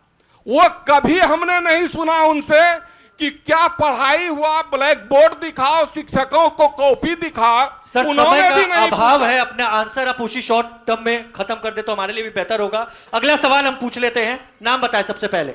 सर मेरा नाम भूषण पासवान। उमाशंकर बाबू जो बात बोले उस समय कि विद्यार्थी को कुछ नहीं किया जाता था, उस समय छात्रवृत्ति थे, छात्रवृत्ति मिलते थे मास्टर साहब का। मेरा 51 साल उम्र है उमाशंकर बाबू, 51 साल उम्र। उस समय अगर छात्रवृत्ति मिलते थे सरकार एनडीए का 60 साल रहा इंडिया का, और एनडीए का 11 साल रहा माननीय प्रधानमंत्री मोदी जी का। उस समय का विकास और अभी समय का विकास मिलाइए, धरती आसमान का फर्क है। और रोड के बारे में बोले उमा शंकर बाबू कि कौन बनाएंगे? अभी धोरैया विधानसभा का विधायक आप हैं, तो रोड का रिपेयरिंग किसने कराएगा? मनीष कुमार जी कराएंगे कि धोरैया विधानसभा का चाबी आपके पास है ना? मेरे पास कहां से चाबी आया? तो मैं कहां से बनाऊंगा? मैं पूछना चाहता हूं उमा शंकर बाबू को कि कितनी सा आपने काम किया। ठीक है, मुनीलाल जी हमारे बीच लंबे समय से बैठे हुए हैं। मुनीलाल से हम पूछ लेते हैं, सीपीआई नेता हमारे साथ बैठे हुए हैं, जरा जवाब दे दे, आप भी दे दे, महागठबंधन का तो हिस्सा है ही आप जानते हैं यहाँ इंडिया गठबंधन की सरकार नहीं है। सरकार जिसकी है ये 5 साल के लिए आए हैं। जब सरकार यहाँ पे कोई भी योजना बनती है तो बिना सरकार के बजट का कोई विधायक कुछ कर नहीं सकता है। इसलिए आप जो कार्यक्रम हो रहा है इस कार्यक्रम में सहभागी बनिए। और आप लोग जो इस तरह का सवाल कर रहे हैं, यहाँ के विधायक जी जो हैं अभी इनकी सरकार है नहीं। जब तक जो भी किसी तरह की योजना बनती है ये सरकार इसका इम्प्लीमेंट करते हैं। अभी विधायक जी ने कहा कि मैंने 4 करोड़ का इस रोड का मरम्मती का कार्यक्रम का पास करा दिए। क्योंकि ये सरकार में है तो ये करा दिए। हमारी जब सरकार बनेगी भूषण जी, यहाँ जब तेजस्वी जी की सरकार बनेगी, इंडिया गठबंधन की सरकार बनेगी, तब हम लोग आपके सारे कार्यक्रम करेंगे। ठीक है, एक सवाल पीछे से हम ले लेते हैं। नाम बताइए सबसे पहले अपना। मेरा नाम गौतम सिंह कुशवाहा है, बस्सार पंचायत से है। मेरा सवाल राजद के प्रवक्ता उमा शंकर बाबू से है कि आपने बस्सार पंचायत में 5 साल में कितना विकास किया है और धोरैया का बिजली व्यवस्था इतना लचर किया है। मनीष कुमार के राजन में बिजली व्यवस्था दुरुस्त था और इस समय इतना लचर क्यों है? इसका जवाब दीजिए उमा शंकर बाबू। देखिए उमा शंकर जी से, बिजली की व्यवस्था लचर क्यों है और काम की बात है तो बटसार पंचायत में सबसे पहले मैं बता दूं कि नंदगोला में सड़क जो बांध तक सड़क बनना है वो सड़क हमने पीसीसी सड़क विधायक कोष से बनवाया है। बल्लम चक की सड़कें बन रही है, लौगाई की सड़कें बन रही है, जो कि अंदर की सड़क है वो काम हो रहा है। रही बात बिजली की, बिजली के लिए जब उपलब्धता कम थी तो 10 किलोवाट का एक ट्रांसफार्मर धोरैया में और एक ट्रांसफार्मर गोराडी में सकारा में लगवाने का काम किए कि ताकि बिजली विभाग का कहना था कि लोड ज्यादा हो रहा है, लोड ज्यादा पड़ रहा था। नहीं आप शांत रहिए, विधायक जी के चलते नहीं, सारा काम पूर्व के ही चलते हो रहा है। सारा काम मैं बोल रहा हूं, हमने लगवाने का काम किया। और अगर बिजली नीरज जी से नहीं, तमाम मुद्दों को आपने देखा है, तमाम मुद्दों को आपने सुना है, आपके क्या वक्तव्य? हम सबके पास अभी लंबा ये कार्यक्रम है, अभी हम गए नहीं है। बोलिए। यहाँ पर प्रसाल में बैठे सभी सम्मानित कार्यकर्ता से आग्रह करता हूँ कि अनुशासन का परिचय दें, अनुशासन में रह कर के ही सवाल करें। दूसरा नंबर, मैं मुनीलाल बाबू का जवाब गंभीरता से सुन रहा था कि अभी हमारे विधायक सरकार में नहीं है, जब सरकार में आएगी तब बन जाएगी। तो मैं पूछना चाहता हूं एक दलित का बेटा होने के नाते कि धोरैया विधानसभा 1967 में आरक्षण क्षेत्र हुआ और आरक्षण इसलिए होता है कि दबे कुचले लोगों का, उस समाज के लोगों का जनप्रतिनिधि जब आएगा उस समाज के लोगों का विकास होगा। लेकिन भूदेव चौधरी जब आए तो जदयू में थे उस टाइम, और 2009 में क्या जरूरत पड़ गई थी उनको जमुई जाकर के चुनाव लड़ने का और धोरैया को बीच मझधार में छोड़ देने का। और उसके बाद जब एगो केस हुआ 2014 में, चुनाव नहीं लड़ पाए, कोई विधवा का जमीन हड़प लिए थे, केस हुआ, तो जब 14 में चुनाव गलत नहीं लड़ आरोप पाए, मत लगाइए, तो फिर गलत आरोप मत लगाइए। मनोज जी, कोई चुनाव नहीं लड़ पाए तो ऐसी बात नहीं है। गलत आरोप, व्यक्तिगत आरोप मत लगाइए। केस है आप सुनिए पहले। नहीं, गलत आरोप मत लगाइए, बोल लेने दीजिए। गलत आरोप मत मंच लगाइए। पर नहीं है, अगर मंच पर आपको नहीं है। पता है, मंच पर आपको मत है। पता है केस हुआ था और उसके लिए कोर्ट ठीक में है। क्या हुआ, सर, माइक उनको गलत लगे, मनोज आरोप को। मत लगाइए। मनोज जी क्या बोले? मनोज जी गलत मत बोलिए। गलत बोलेगा तो नहीं करेगा।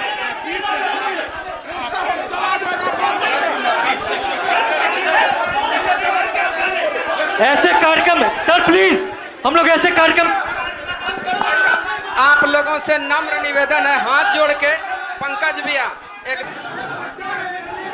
शांति बना के रखें और मुद्दा पर ही बात करें।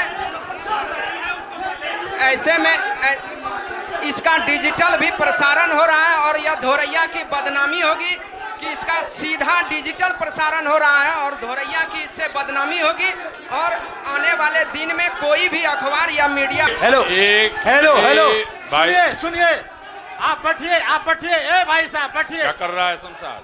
बैठिए, आप बैठिए। सब पानी होंगे, कोई बात नहीं।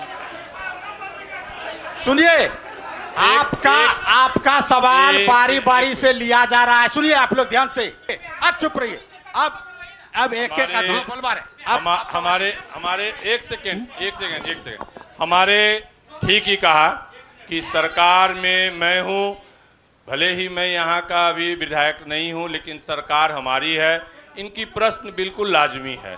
मैं बता देता हूं कि अगर एक मिनट अगर सरकार एनडीए की है बिहार में और जिम्मेदारी मैं खुद लेता हूं विकास की जिम्मेदारी, और मैं गर्व से कह सकता हूं कि सचमुच में जो डबल इंजन की सरकार है, आदरणीय मोदी जी की, आदरणीय नीतीश कुमार जी की सरकार लगातार 2005 से है, उसके बाद इस क्षेत्र में चौमुखी विकास हुई है। हमारे भाई ने कहा कि 1967 में यह सेट, 1967 में यह क्षेत्र सुरक्षित हुआ है। ठीक ही कहा, सुरक्षित होने के बाद अपेक्षाएं बढ़ती है, ज़्यादा विकास की अपेक्षाएं बढ़ती है।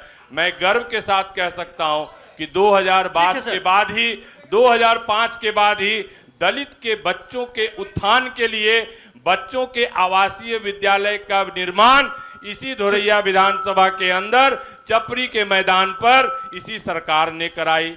इसी सरकार के अंतर्गत दलितों के उत्थान हेतु जो 10+2 के बाद जो नौजवान अपनी आर्थिक दुर्गति के कारण पढ़ाई नहीं कर पाते हैं, उनके रहन सहन की व्यवस्था नहीं होती है, उसके लिए हम और हमारी सरकार ने रजौन में आवासीय व्यवस्था करने का काम किया। अगर दलित उत्थान की बात करते हैं तो हर महादलित गांव में सड़क पहुंचाने का काम इसी नीतीश कुमार की सरकार ने की। इस बिजली की व्यवस्था, लालटेन को हटाकर अगर बिजली की व्यवस्था की तो इसी 2005 के बाद हुई।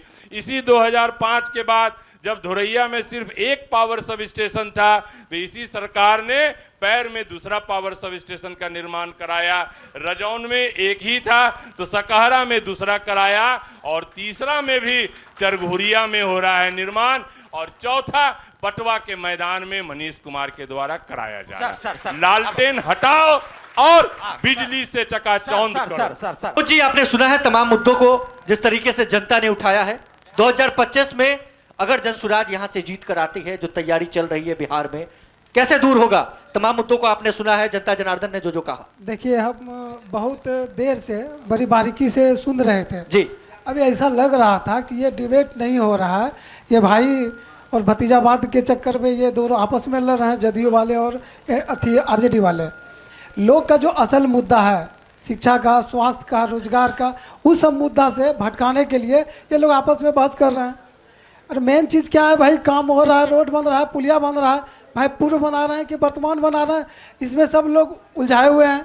ये भाई सच्चाई क्या है ये आप लोग बताइए। वह पूर्व बताया बनाए कि वर्तमान बनाए, ये कुछ हो नहीं रहा है। असल मुद्दा से भटकाने का काम किया जा रहा है कि भाई चुनाव का समय है, अपना अपना डपली अपनी अपनी राग सब अपना अपना गा रहे हैं, बस चुनाव में जाएंगे, फिर भाई वोट दिए जाइए। जनता लोग हैं, जनता तो सीधा साधा रहता है कि भाई वोट का समय आया, सब लोग अच्छे अच्छे बात करेंगे कि हमको वोट दे दीजिए, हम आएंगे आपके सारे काम कर देंगे, यही होते आ रहा है और सब लोग वोट देते जा रहे हैं और जनप्रतिनिधि लोग बनते जा रहे हैं। बाकी जनता का जो मूल भावना है, जो मूल प्रॉब्लम है, वो दूर नहीं हो पा रहा है। हमारी पार्टी का कहना है, अगर हमारी सरकार अगर 2025 में अगर जीत के आती है तो सबसे पहले हम लोग पलायन को रोकने का काम करेंगे। आपको मैं बताऊं कि पलायन, यहाँ पे बुद्धि का पलायन, श्रम का पलायन और सब 3 तरह से यहाँ पे पलायन हो रहा है। ठीक है। और यहाँ पे पलायन जो हो रहा है, पलायन के बारे में कोई लोग, हमारे नेता लोग बात नहीं कर रहे हैं।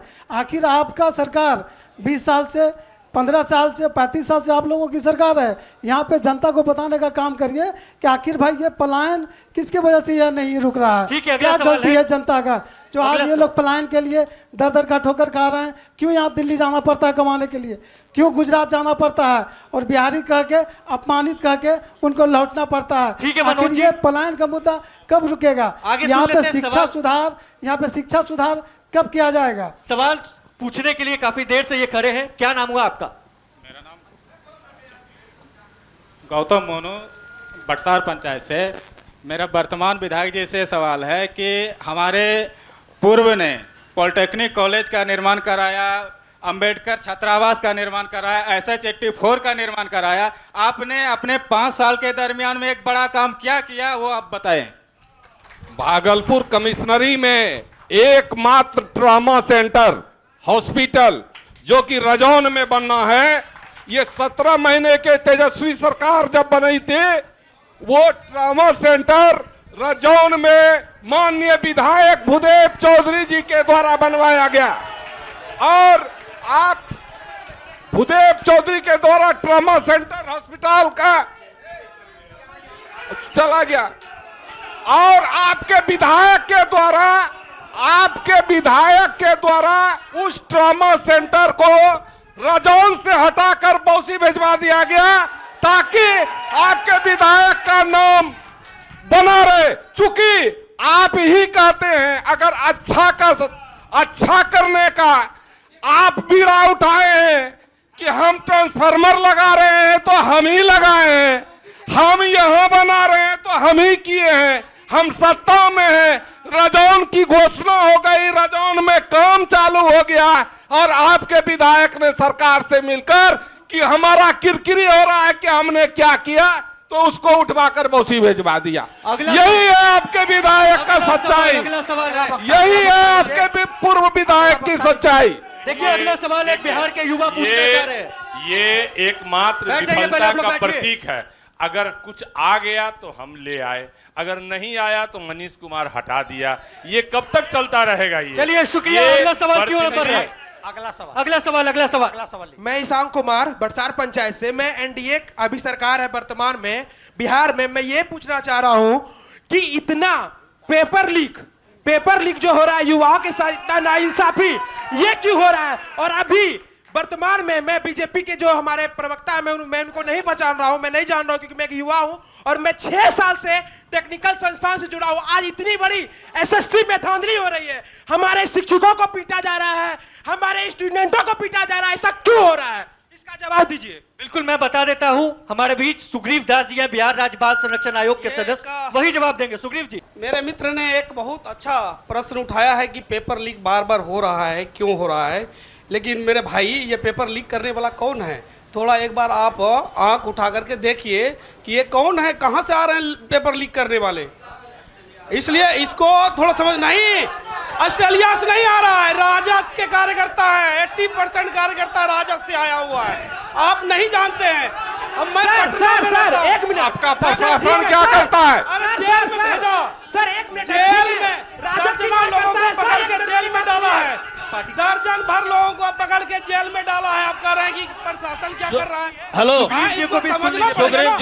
एक बहुत अच्छा प्रश्न है, ये एकदम बिल्कुल गलत है। सुग्रीव जी, आप सत्ता में अपने जिम्मेदारी से मत भागिए। ये भाजपा का आदत बन गया है।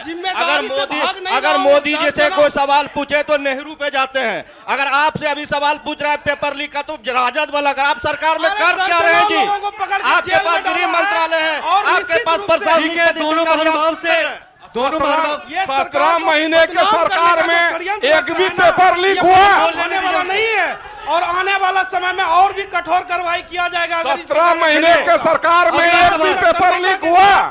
17 महीनों का तेजस्वी के शासन में एक भी पेपर लीक नहीं हुआ। अगला सवाल हमारे पास आ गया है। वो समय नौकरी दी गई। एक सेकंड, मैं उमाशंकर जी से पूछना चाहता हूं कि 2005 के पहले जो परीक्षा हो रही थी उसका फोटोग्राफ प्रभात खबर के मीडिया के पास भी होगा, थोड़ा उसको दिखाइएगा कि किस प्रकार से परीक्षा हो रहा था। बिल्डिंग में चारों तरफ लोग खिड़की से लेकर के और छत पर लोग कैसे लेटक करके चोरी करवाया जाता था। उस दिन को भी याद करिए, वो दिन मत भुलाइए और आज के शिक्षा को भी याद करिए।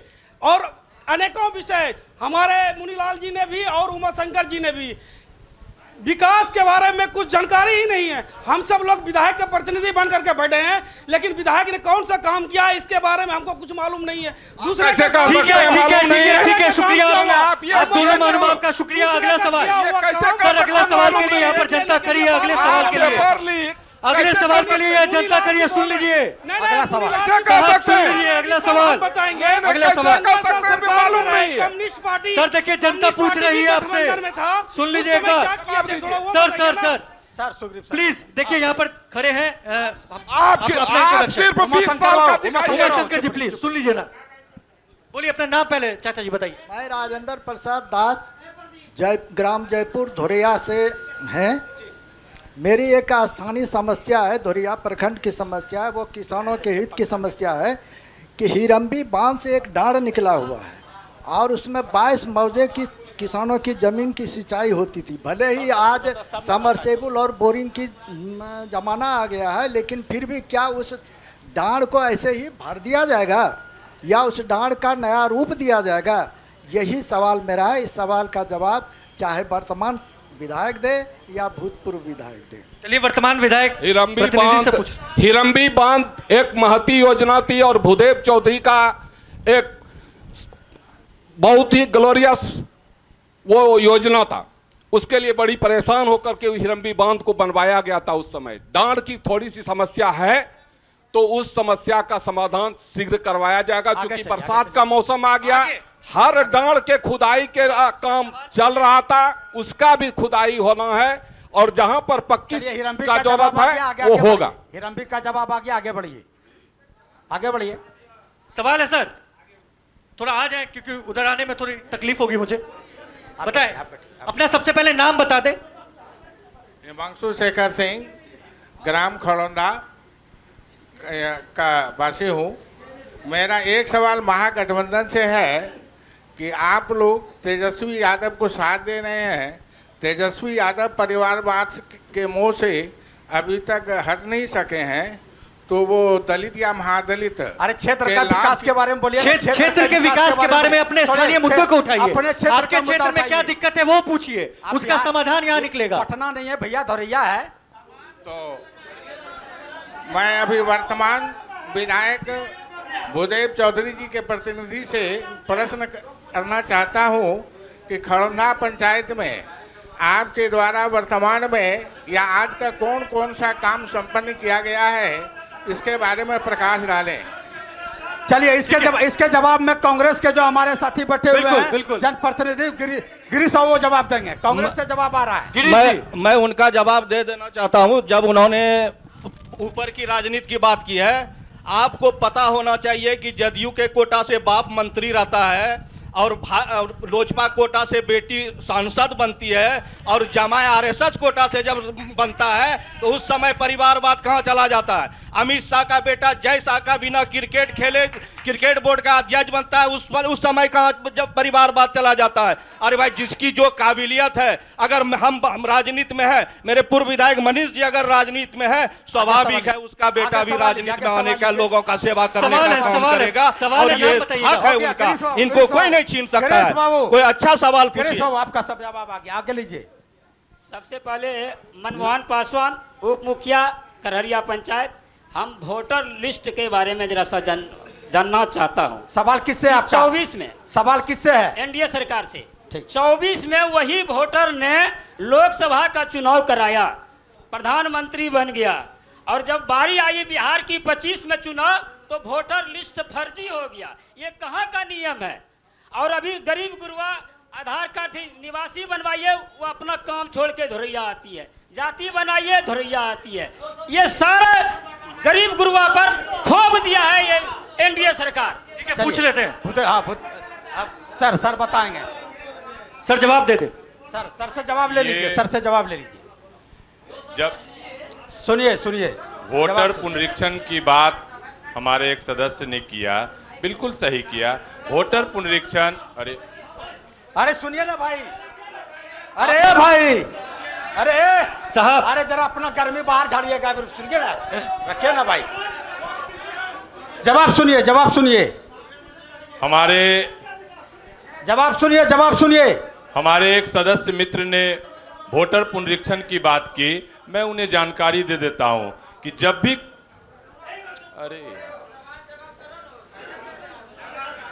सर बोला जाए। जब भी कोई चुनाव होता है, चाहे वो लोकसभा का चुनाव हो, चाहे विधानसभा का चुनाव हो, चाहे स्थानीय प्राधिकार का चुनाव हो, हमेशा चुनाव से पूर्व वोटर लिस्ट का पुनरीक्षण कार्य ये पूर्व से होता आ रहा है। इस बात का संदेह आपको क्यों हो रहा है कि वोटर में छाटा जा रहा है, वोटर अवैध हो गया है, वोटर वगैरह?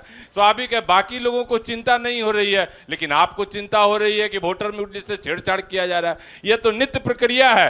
हर चुनाव से पहले वोटर पुनरीक्षण का कार्य होता है। जो वोटर लिस्ट में अपने नाम को ऐड कराना चाहते हैं, इस प्रक्रिया के लिए, इस प्रक्रिया के तहत, नीति प्रक्रिया के तहत उसे अवसर दिया जा रहा है। तो इसमें आपको चिंता किस बात की हो रही है, हमें समझ नहीं आ रहा। अगला सवाल आ गया है। अगला सवाल समय सही नहीं है। आगे का सवाल, बिना कोई प्रत्यारोप किए हुए किसी पार्टी को आगे का सवाल सर सुना जाए। हाँ, कृपया शांति बनाए रखें भैया। महोदय, मुझे काफी हर्ष हो रहा है यह जाने के लिए। अरे सुनिए, अपना नाम बताइए। मैं श्यामल किशोर सिंह बबलू, चांदाडी का जदयू का पंचायत अध्यक्ष हूँ। सवाल किससे है? मैं सवाल अपने ही विधायक से करूंगा, जो मेरा विधायक है। चलिए ठीक। वर्तमान विधायक जिसको कहा जाता है, उन्हीं से ना सवाल हम करेंगे। हम भूतपूर्व से करके भी क्या कर सकते हैं, लेकिन करने का मन मेरा भूतपूर्व से ही है। क्योंकि जो सवाल आज तक हम किए हैं और जो मांगे हैं, मेरे पंचायत वासियों ने जो उनसे आग्रह किया है, मेरे भूतपूर्व ने पूरा किया है। यह मैं दावे के साथ कह रहा हूं। सवाल लाइए। सवाल पूछिए सर, सवाल पूछिए। मेरा सवाल था महोदय, दोनों से कह रहा हूं कि धोरैया से बिजली कुसमी तक जाती है। मैंने कई बार अपने सदन में भी यह क्वेश्चन उठाया था, चूंकि मैं पंचायत समिति का सदस्य भी हूं। धोरैया से बिजली कुसमी तक जाती है और पारोहार तक वह बिजली जाती है। कई बार क्वेश्चन करने के बाद चंदाडी में 8 पोल लगेगा, आज तक वह पोल नहीं जोड़ा गया। और मेरा 12 हाट दूसरे प्रखंड से बिजली आता है, बार बार बाधित होता है। इसके चलते मैं फिर यहाँ के जेई से बोलता हूँ, और मेरे गांव का 10-20 लड़का जाता है और उसको ठीक करता है। महोदय, मैं माननीय मनीष कुमार से ही यह आग्रह करूंगा कि आप ही विचार कर दीजिएगा, मेरे गांव को तार दीजिएगा, मेरे पंचायत को तार। आपका सवाल आ गया। बिल्कुल सर, जवाब दिया जाए। ये समझिए भाई, हमको पूर्व ही रहने दोगे कि वर्तमान होने दोगे हमको? ये हर चीज पूर्व से ही अपेक्षा रखोगे तो ये जो प्रतिनिधि का जो चयन होता है 5 साल के लिए विधायक बनने के लिए जो होड़ लगता है, ये किस लिए लगता है? आखिर में वर्तमान विधायक का क्या कार्य रहता है? ये सब कार्य तो वर्तमान विधायक जी को करना चाहिए। पूर्व विधायक ही करते रहे, ठीक है, प्रतिनिधि है, इसके नाते मैं जिम्मेदारी लेता हूँ। मैं इसके पहले भी किया हूँ और आज भी मैं कर रहा हूँ और आगे भी करूँगा। आज जिस चीज़ की जानकारी दी गई है उसकी मैं त्रुटि जल्द से जल्द निवारण करूँगा। मैं आज ही विभाग से बात करके सारी बिजली की त्रुटि को दूर करूँगा। अगला सवाल लीजिए। अगला सवाल पूछिए। सवाल नाम सबसे पहले बताएंगे। नाम? डॉक्टर संतोष कुमार, नवादा बाजार से हैं। क्या नाम बताए, फिर से बोलिए। डॉक्टर संतोष कुमार, नवादा बाजार से। डॉक्टर संतोष, जहाँ तक शिक्षा की बात हो रही है कि तेजस्वी यादव जी अपने माता पिता के कार्यकाल में मैट्रिक नहीं पास किए, वो शिक्षा के बाद क्या करेंगे? अरे भैया, लोकल सवाल लाइए ना भैया। जहाँ तक और जितना अभी वर्तमान में जो विधायक जी हैं जी, जो कि आम पब्लिक से नहीं मुलाकात करते हैं, यहाँ चौपाल तक नहीं आए वो क्या जनता की सुन सकते हैं। सवाल आप नहीं अरे पूछे। सवाल दीजिए, सवाल सवाल नहीं है, सवाल नहीं है। आगे बढ़िए, आगे बढ़ते हैं, सवाल पूछिए। आप जहां सवाल ये नहीं है। अरे पप्पू जी आप पूछ बोल चुके चुके हैं। नहीं सर, नहीं सर, नहीं। दूसरा आदमी बोलिए। अरे एक बार सवाल ले चुके हैं, दूसरे आपको बोलने से क्या हो। चलिए हम आगे से पूछ लेते हैं। ग्यास जी हमारे साथ हैं, हम उस वक्त भी इनको मौका नहीं दे पाए थे। पूछिए।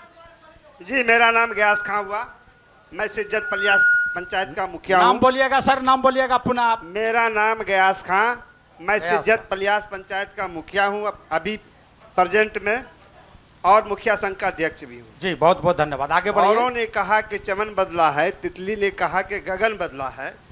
न चमन बदला है न गगन बदला है, उमाशंकर जी मुर्दे वही हैं, सिर्फ कफन बदला है। मैं उमाशंकर जी से कहना चाहता हूँ, बड़ी अभिस्तान के बोल रहे थे कि हमारा रंजोधा का रोड पहले बना था। मैं उनसे पूछना चाहता हूँ कि जब रंजोधा का रोड बना था तब आप सिपाही किनके थे और विकास किनका था? भले आज आप दूसरे का गुणगान कर रहे हैं, लेकिन जिन प्रतिनिधि ने वो रोड बनाया सरकार नीतीश कुमार की थी और उनके रीजन में बना था। उमाशंकर जी सही बात है, मुखिया मैं हूँ, पंचायत के जनता का सवाल हमसे होगा।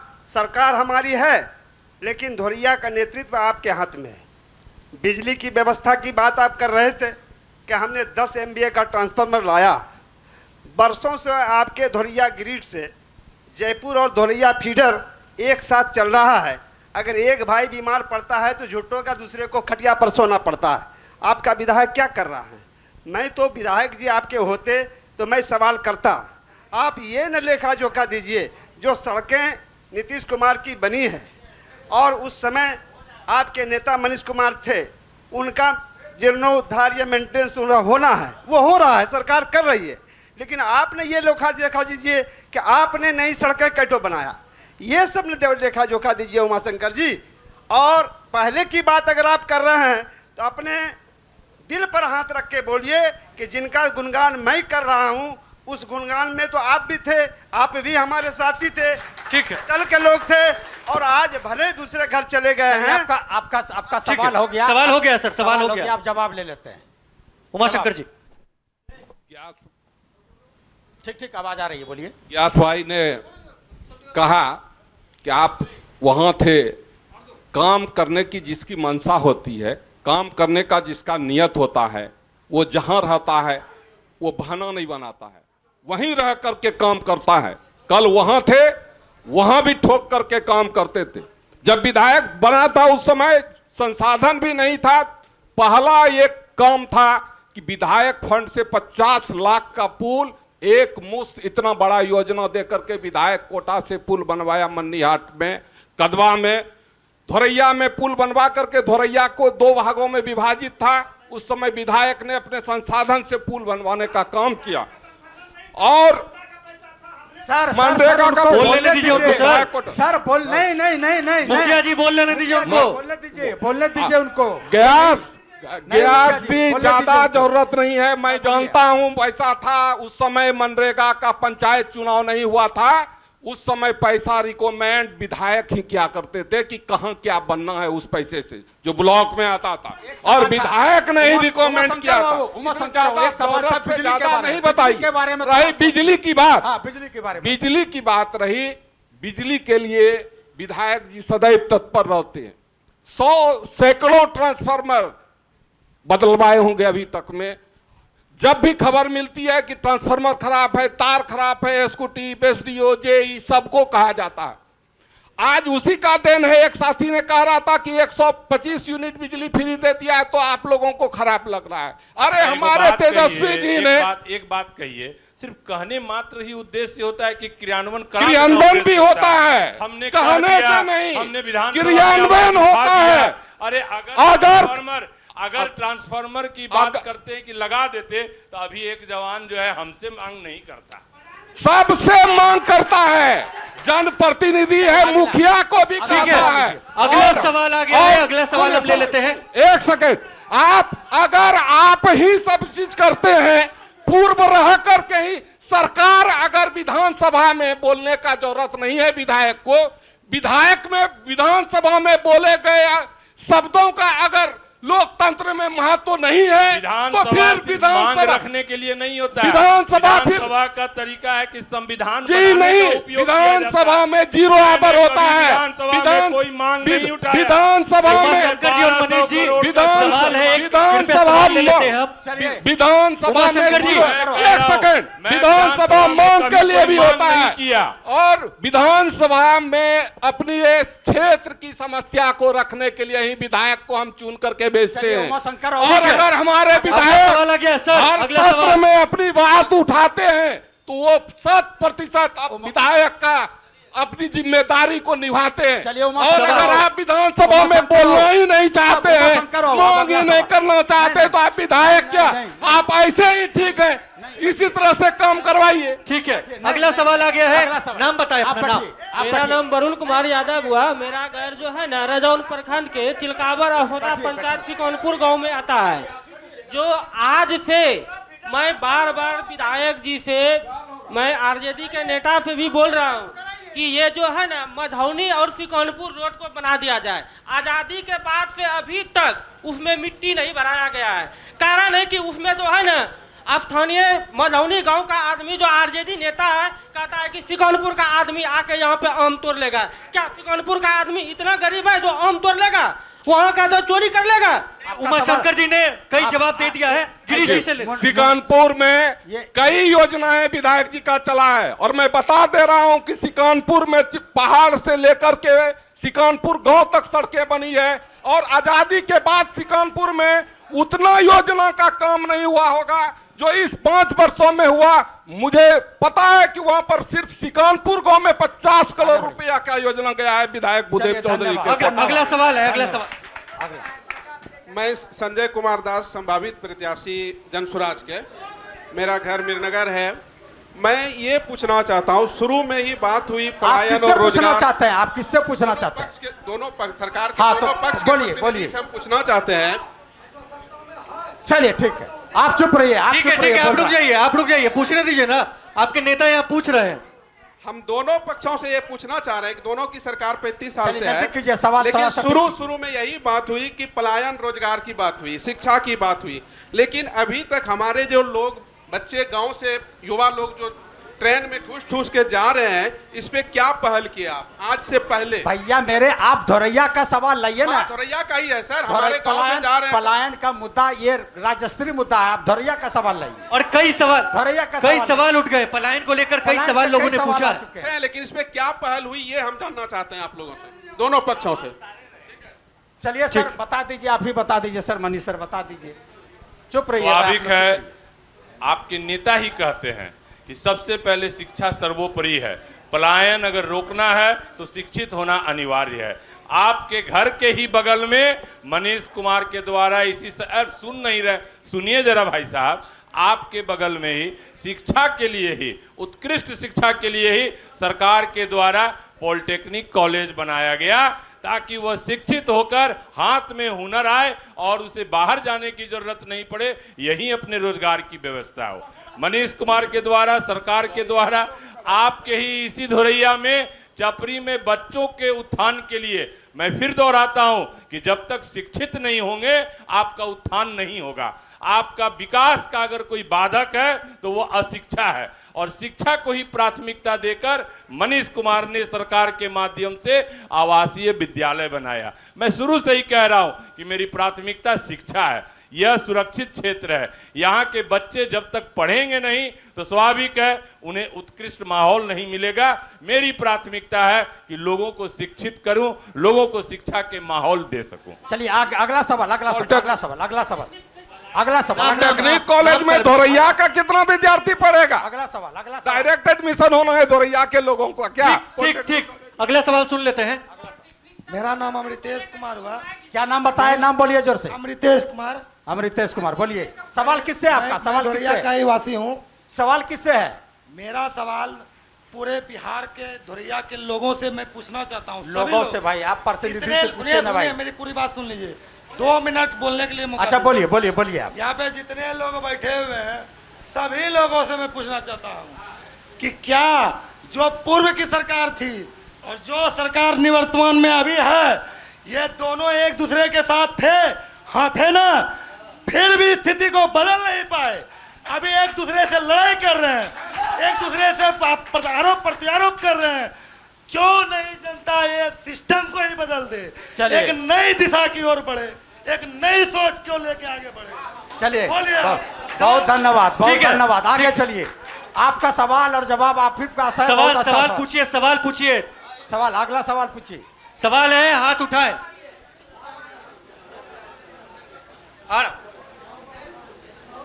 बताए, नाम बताए सबसे पहले। नाम बताइए। मेरा नाम मोहम्मद रुस्तम है। किससे सवाल है? मैं घसियापुर जी, मैं मनीष कुमार से, पूर्व विधायक से मेरा सवाल है कि जब एनडीए के सरकार ने लंबी चौड़ी योजनाओं का पोटली बांध करके आवाम जनता को दिखा रही है, तो आज बिहार सरकार नीतीश जी अपने बलबूते पर चुनाव लड़ करके सरकार क्यों नहीं बना लेती है? पहली बात। दूसरी बात, वो अपंग हो चुके हैं बिहार में अब उसकी कोई अस्तित्व नहीं है। मैं स्थानीय ने बात कर रहा हूँ, बिहार में मनीष जी से पूछ रहा हूँ ये डायरेक्ट सवाल कि जब इतना विकास का गिनती गिना रहे हैं, पोटली बनवा रहे हैं हम जनताओं में, तो फिर नीतीश कुमार जी क्यों नहीं फुल सरकार में आकर के अपनी सरकार को केवल फुल सरकार में आते हैं? दूसरी बात कि यहाँ अल्पसंख्यक को महागठबंधन एनडीए सरकार ने कितना सीट देता है, ये बिहार में मनीष जी बतावे। और एनडीए की अरे भैया, टिकट मनीष कुमार बांटता है कि मनीष कुमार से पूछ रहे हैं? अगर आप अल्पसंख्यक की बात कर रहे हैं तो मैं एक रुको भी, सब अल्पसंख्यक की बात करते हैं। मनीष कुमार अल्पसंख्यक की हित ऐसी है कि मनीष कुमार अल्पसंख्यक बहुउद्देश्य बैठक सभागार बनाया ताकि आप लोग बैठ सके। मनीष कुमार अल्पसंख्यक बच्चियों के लिए, शिक्षा के लिए बिशनपुर में वहां से आवासीय विद्यालय बनाया कि नहीं बनाया? तो ये मनीष कुमार कर दिया। अब रहिएगा टिकट बांटने की बात, तो ये तो दिल्ली जाकर पूछिए, पटना जाकर के पूछिए।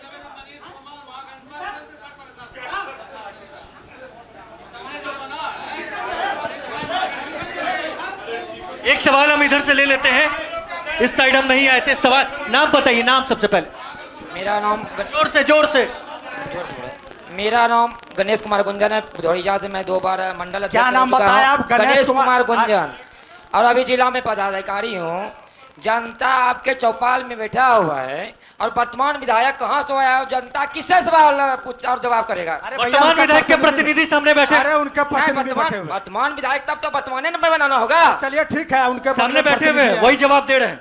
उनके बदले में जवाब दे रहे हैं। आप सवाल पूछिए, क्या सवाल पूछिए। सवाल खड़े होके सुनिए। लालटा पहले नाम बोलिए। पहले नाम। छविनाथ मंडल हुआ, घर बसबिट्टा। 25-20 बरस पहले लालटन, यहाँ लालटन नहीं मन कहिए चुरा नुका के ऐसे आते थे बुलाओ, और अभी लालटन किसी भी पार्टी को हरा सकता है, समझे कि नहीं? सवाल पूछिए चाचा। सवाल है। और इस बार सरकार बनेगी तो विधायक भूदेव चौधरी मंत्री बन के आएगी। सवाल समझे? सवाल नहीं पूछे। सवाल क्यों नहीं पूछा? काम किया है। सवाल स्थानीय मुद्दा बताए सर, सच बताए। मैं आ रहा हूँ। सवाल नहीं है, पूछ रहा हूँ कि लोग नाम सबसे पहले नाम। लोकसभा में स्थिति देख लिए ना आप नाम बताइए, नाम बताए ना सर, अपना नाम। मेरा नाम राजेश्वर प्रसाद सिंह है। मैं अत्यंत पिछड़ा प्रकोष्ठ का प्रखंड अध्यक्ष रजौन हूँ, सांसद प्रतिनिधि हूँ। इनसे पूछिए। सवाल किससे है आपका? सवाल इंडिया गठबंधन से, जो उछल करके बोलते हैं, उंगली दिखाते हैं। अरे मत बोलिए भाई साहब, इलेक्शन अति काउंटिंग में मेरे साथ थे। ये बच्चा जो मेरा भतीजा है काउंटिंग में मेरे साथ थे। अरे जब काउंटिंग सवाल आप नहीं पूछ रहे, सवाल नहीं पूछ रहे। सुनिए सवाल।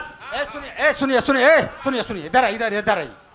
आप सुनिए, एक मिनट जरा सा रुकिए।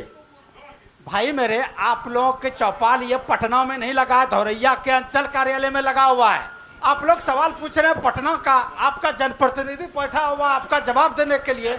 आप सीट बंटवारा की बात पूछ रहे हैं। आपका अगर सुनिए, अगर कोई स्थानीय मुद्दे पर किसी को अगर सवाल पूछना है तो वहां हाथ उठावे। स्थानीय मुद्दा है, हाथ उठाइए। नाम बताए। अमरेंद्र कुमार, ग्राम खुशमाहा, पोस्ट नेहरू। किनसे सवाल है? क्या सवाल? भूतपूर्व विधायक मनीष जी से मेरा सवाल है कि उन्होंने सबसे पहले बोला कि स्ट्रीट लाइट जल रहा है, आप जाके देखे हैं कि जल रहा है हर गांव में? आप सर्वे कराइए कितना जल रहा है। और आपने कहा दाखिल खारिज आसमान छू रहा है नीतीश की सरकार में, दाखिल खारिज को लेके। क्या आपकी सरकार नीतीश जी तेजस्वी के लक्ष्य कदमों पे चल रही है?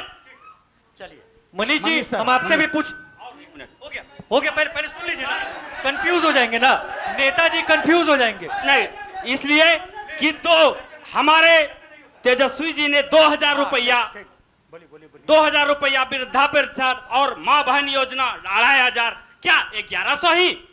क्यों 2500 क्यों नहीं, 2000 क्यों नहीं? चलिए आगे बढ़िए। और 200 यूनिट बिजली फ्री, और आपके ये 150 क्यों 125? हमारे तेजस्वी के लक्ष्य कदम पे चलते हैं।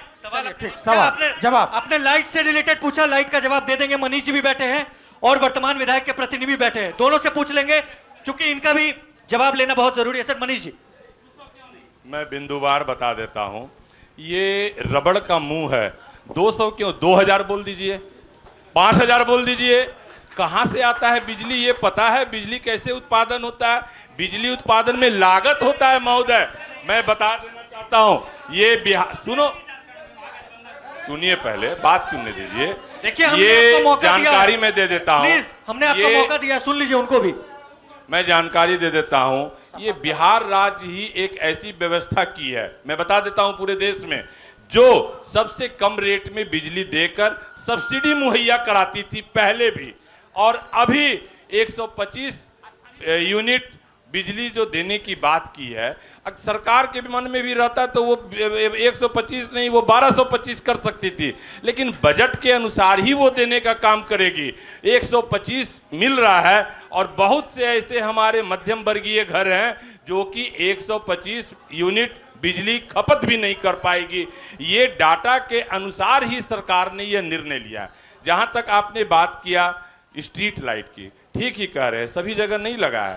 सरकार एक मापदंड के अनुसार हर साल एक पंचायत में 4 वार्ड में 1 वर्ष में स्ट्रीट लाइट लगाने की योजना है। तो ठीक ही आपने कहा कि अभी सब जगह नहीं लगा है, हर पंचायत प्रतिनिधि के द्वारा 4 वार्ड के अनुसार यह हर वर्ष लगता जाएगा। लेकिन एक बात, अरे ये जो शरीर है ये भी बीमार होता है, शरीर जो होता है वो भी बीमार होता है। एक बार अगर शरीर जन्म ले लिया तो आजीवन स्वस्थ रहेंगे, ये 100% गारंटी नहीं है। अगर लाइट खराब हुआ है तो उसे ठीक किया जाएगा, ये व्यवस्था है। आपने जवाब दे दिया मनीष जी, आपने जवाब दे दिया। एक अगला सवाल, अगला नाम बताएं।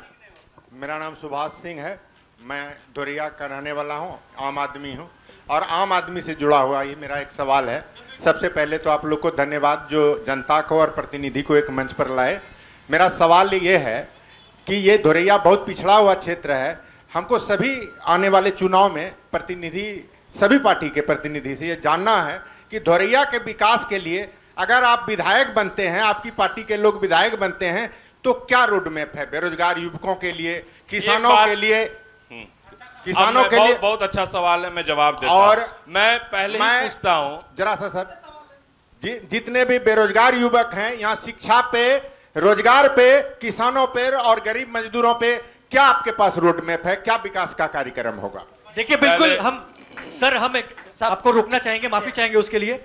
हम सभी लोगों से 3-3 मिनट हम सभी लोगों को देंगे और इस कार्यक्रम की समाप्ति भी करेंगे। आज हम इसी मंच से शपथ भी लेंगे, वो हम आगे कार्यक्रम में बताएंगे। मगर वो 5 काम जो अगर आप जीत के आएंगे, आपकी पार्टी जीत के आएगी, आपका गठबंधन जीत कर आता है, तो आप यहाँ की जनता को, धुरैया की जनता को क्या देंगे? एकदम शॉर्ट और संक्षिप्त में अपना आंसर मैं उनका जवाब दूं या आप ही का जवाब? सर उसका जवाब दे दीजिए, पहला उनका जवाब दे दीजिए। मैं अपने भाई सज्जन का मैं जवाब दे देता हूं। मैं पूछना चाहता हूं कि विकास का पैमाना क्या है? आप कब तक बोलते रहेंगे कि मैं अभागा हूं, मैं बेकार जन्म लिया, मैं सीट मेरा बिल्कुल खराब है, मेरा क्षेत्र विकसित नहीं है? इसीलिए मैं पूछना चाहता हूं कि आपके विकास का पैमाना क्या है? जो सरकार आपके घर घर तक सड़क पहुंचाने का काम की, क्या ये विकास नहीं है? जो सरकार हर घर में बिजली पहुंचाने का काम की, क्या यह विकास नहीं है? जो सरकार हर बच्चों को मुफ्त शिक्षा देने का प्रावधान किया जा रहा है, उत्कृष्ट शिक्षा देने का काम किया जा रहा है, सोच रखी जा रही है अच्छी शिक्षा देने के लिए, क्या यह विकास नहीं है? स्वाभाविक है, मन की अपेक्षाएं बहुत रहती है, लेकिन मैं अब जवाब दे देता हूं कि मेरे मन में भी आकांक्षाएं हैं कि यह क्षेत्र जिसे मैं सोचा था कि बिहार के मानचित्र पर स्थापित करूं और मुझे अवसर मिलेगा तो मैं भारत देश के नक्शा पर मैं स्थापित करूं विकास के पैमाने के रास्ते पर। मैं गर्व से कह सकता हूं कि मैं अपने 11 साल के कार्यकाल में 1200 किलोमीटर सड़क का निर्माण कार्य कराया। मैं इस क्षेत्र में कई विद्यालयों और आवासीय विद्यालयों का निर्माण कराया। मैं शिक्षा के प्रति जागरूक हूं, जागरूक था और आगे भी जागरूक रहूंगा। मैं इस क्षेत्र का प्रतिनिधि होता हूं तो मेरी प्राथमिकता आज भी है कि यह क्षेत्र के बच्चे, ठीक ही हमारे साथियों ने कहा कि पलायन को रोकना है। मेरा मानना है कि पलायन रोकने का एकमात्र जरिया है शिक्षा।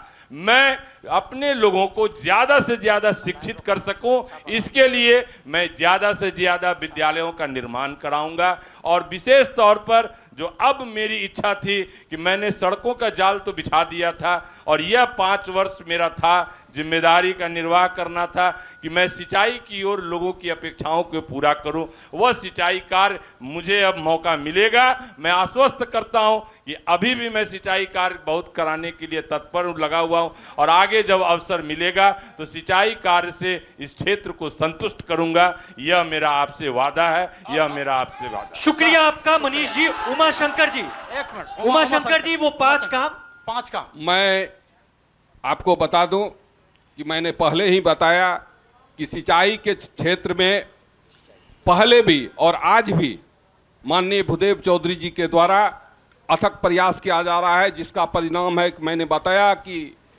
169 लाख करोड़ की योजना यहाँ पर हुआ, पारित हुआ और वो हो भी रहा है। आगे विधायक बनने के बाद एक भी ऐसा सिंचाई योजना नहीं है, चाहे वो विक्रमपुर रहे या छोटी छोटी योजनाएं रहे, उन सारी योजनाओं को पूरा करके हर खेत में सबसे पहले पानी पहुंचाने का काम करेंगे। सभी किसानों के लिए बिजली मुफ्त होगी, जो कि हमारे नेताओं ने घोषणा किया था। इन्होंने कहा कि तेजस्वी जी ने 125 यूनिट बिजली फ्री देना, 200 बोल दीजिए। पहले तो ये भी नहीं बोल रहे थे, नीतीश कुमार जी कह रहे थे बिजली कहां से देंगे, फ्री नहीं देंगे।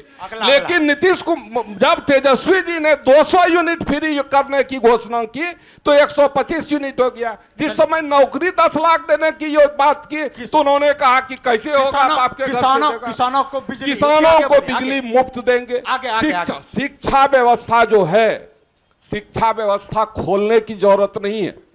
जो विद्यालय है, चाहे वो प्राथमिक विद्यालय हो, माध्यमिक विद्यालय हो, उच्चतर शिक्षा हो, उसको दुरुस्त करने की जरूरत है। ये जो सिर्फ भोजन की व्यवस्था पर ये विद्यालय टिका हुआ है, यहाँ पर जो शिक्षकों की वो व्यवस्था है, जो हिंदी विद्यालय है वहाँ उर्दू शिक्षक, जो उर्दू विद्यालय है हिंदी शिक्षक, उसको हम लोग व्यवस्थित करेंगे।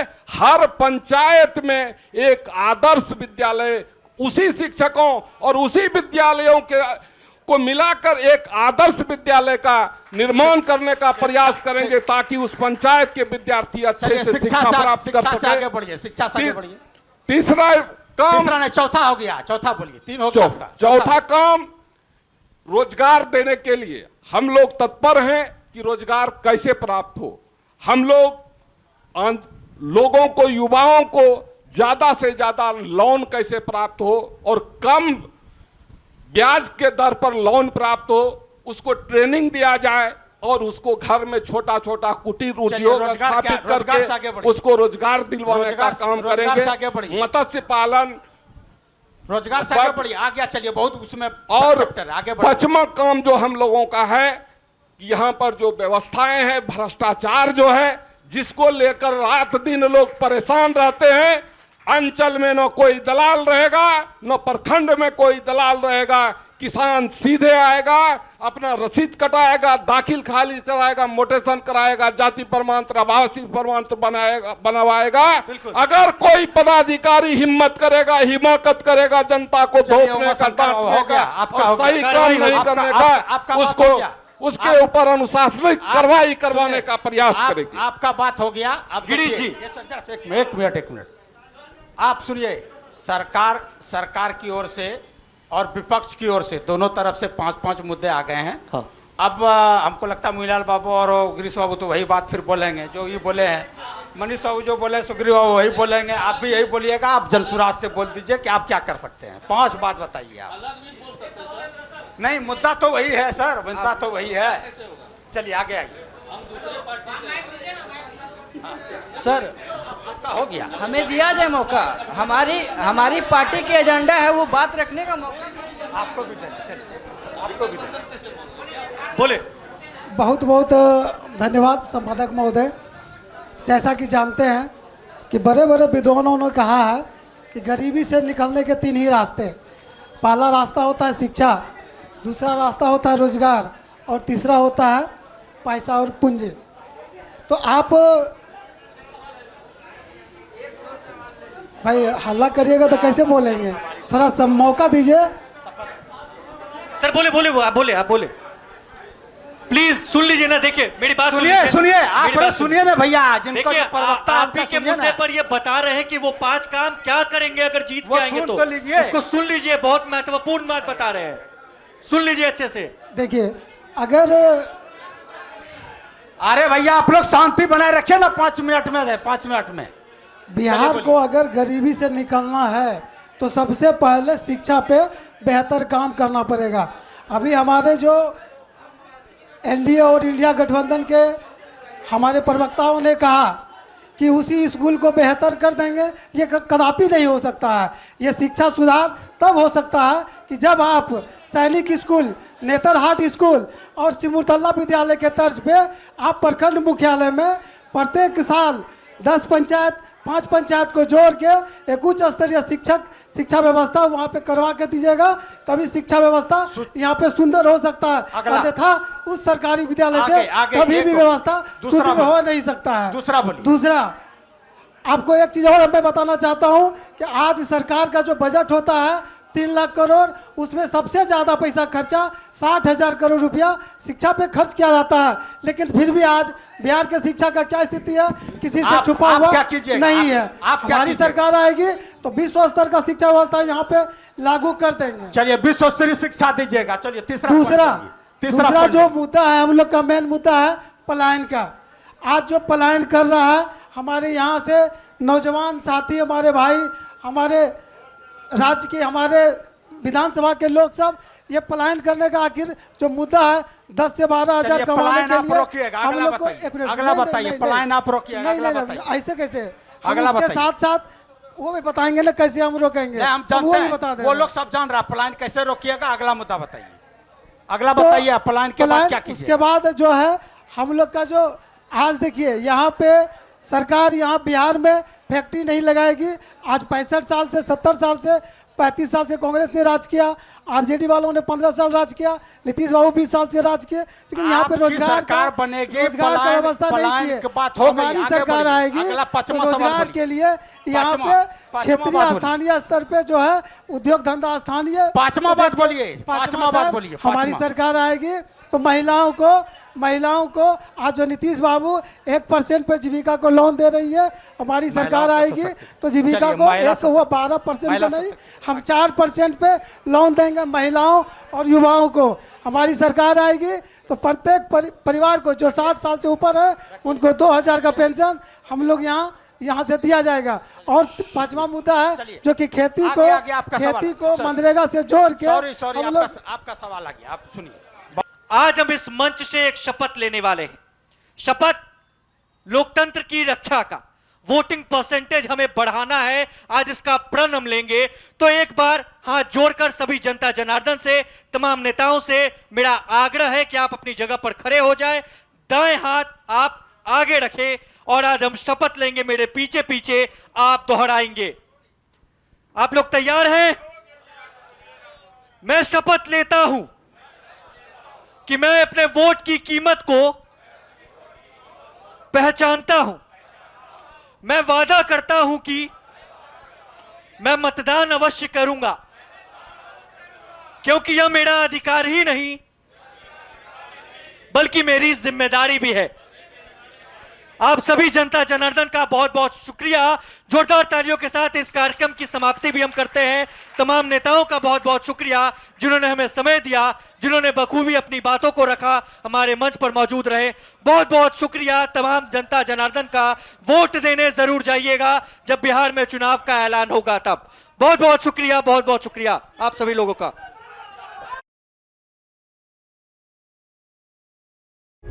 प्रभातखबर.com, विश्वास वही, रफ्तार नहीं।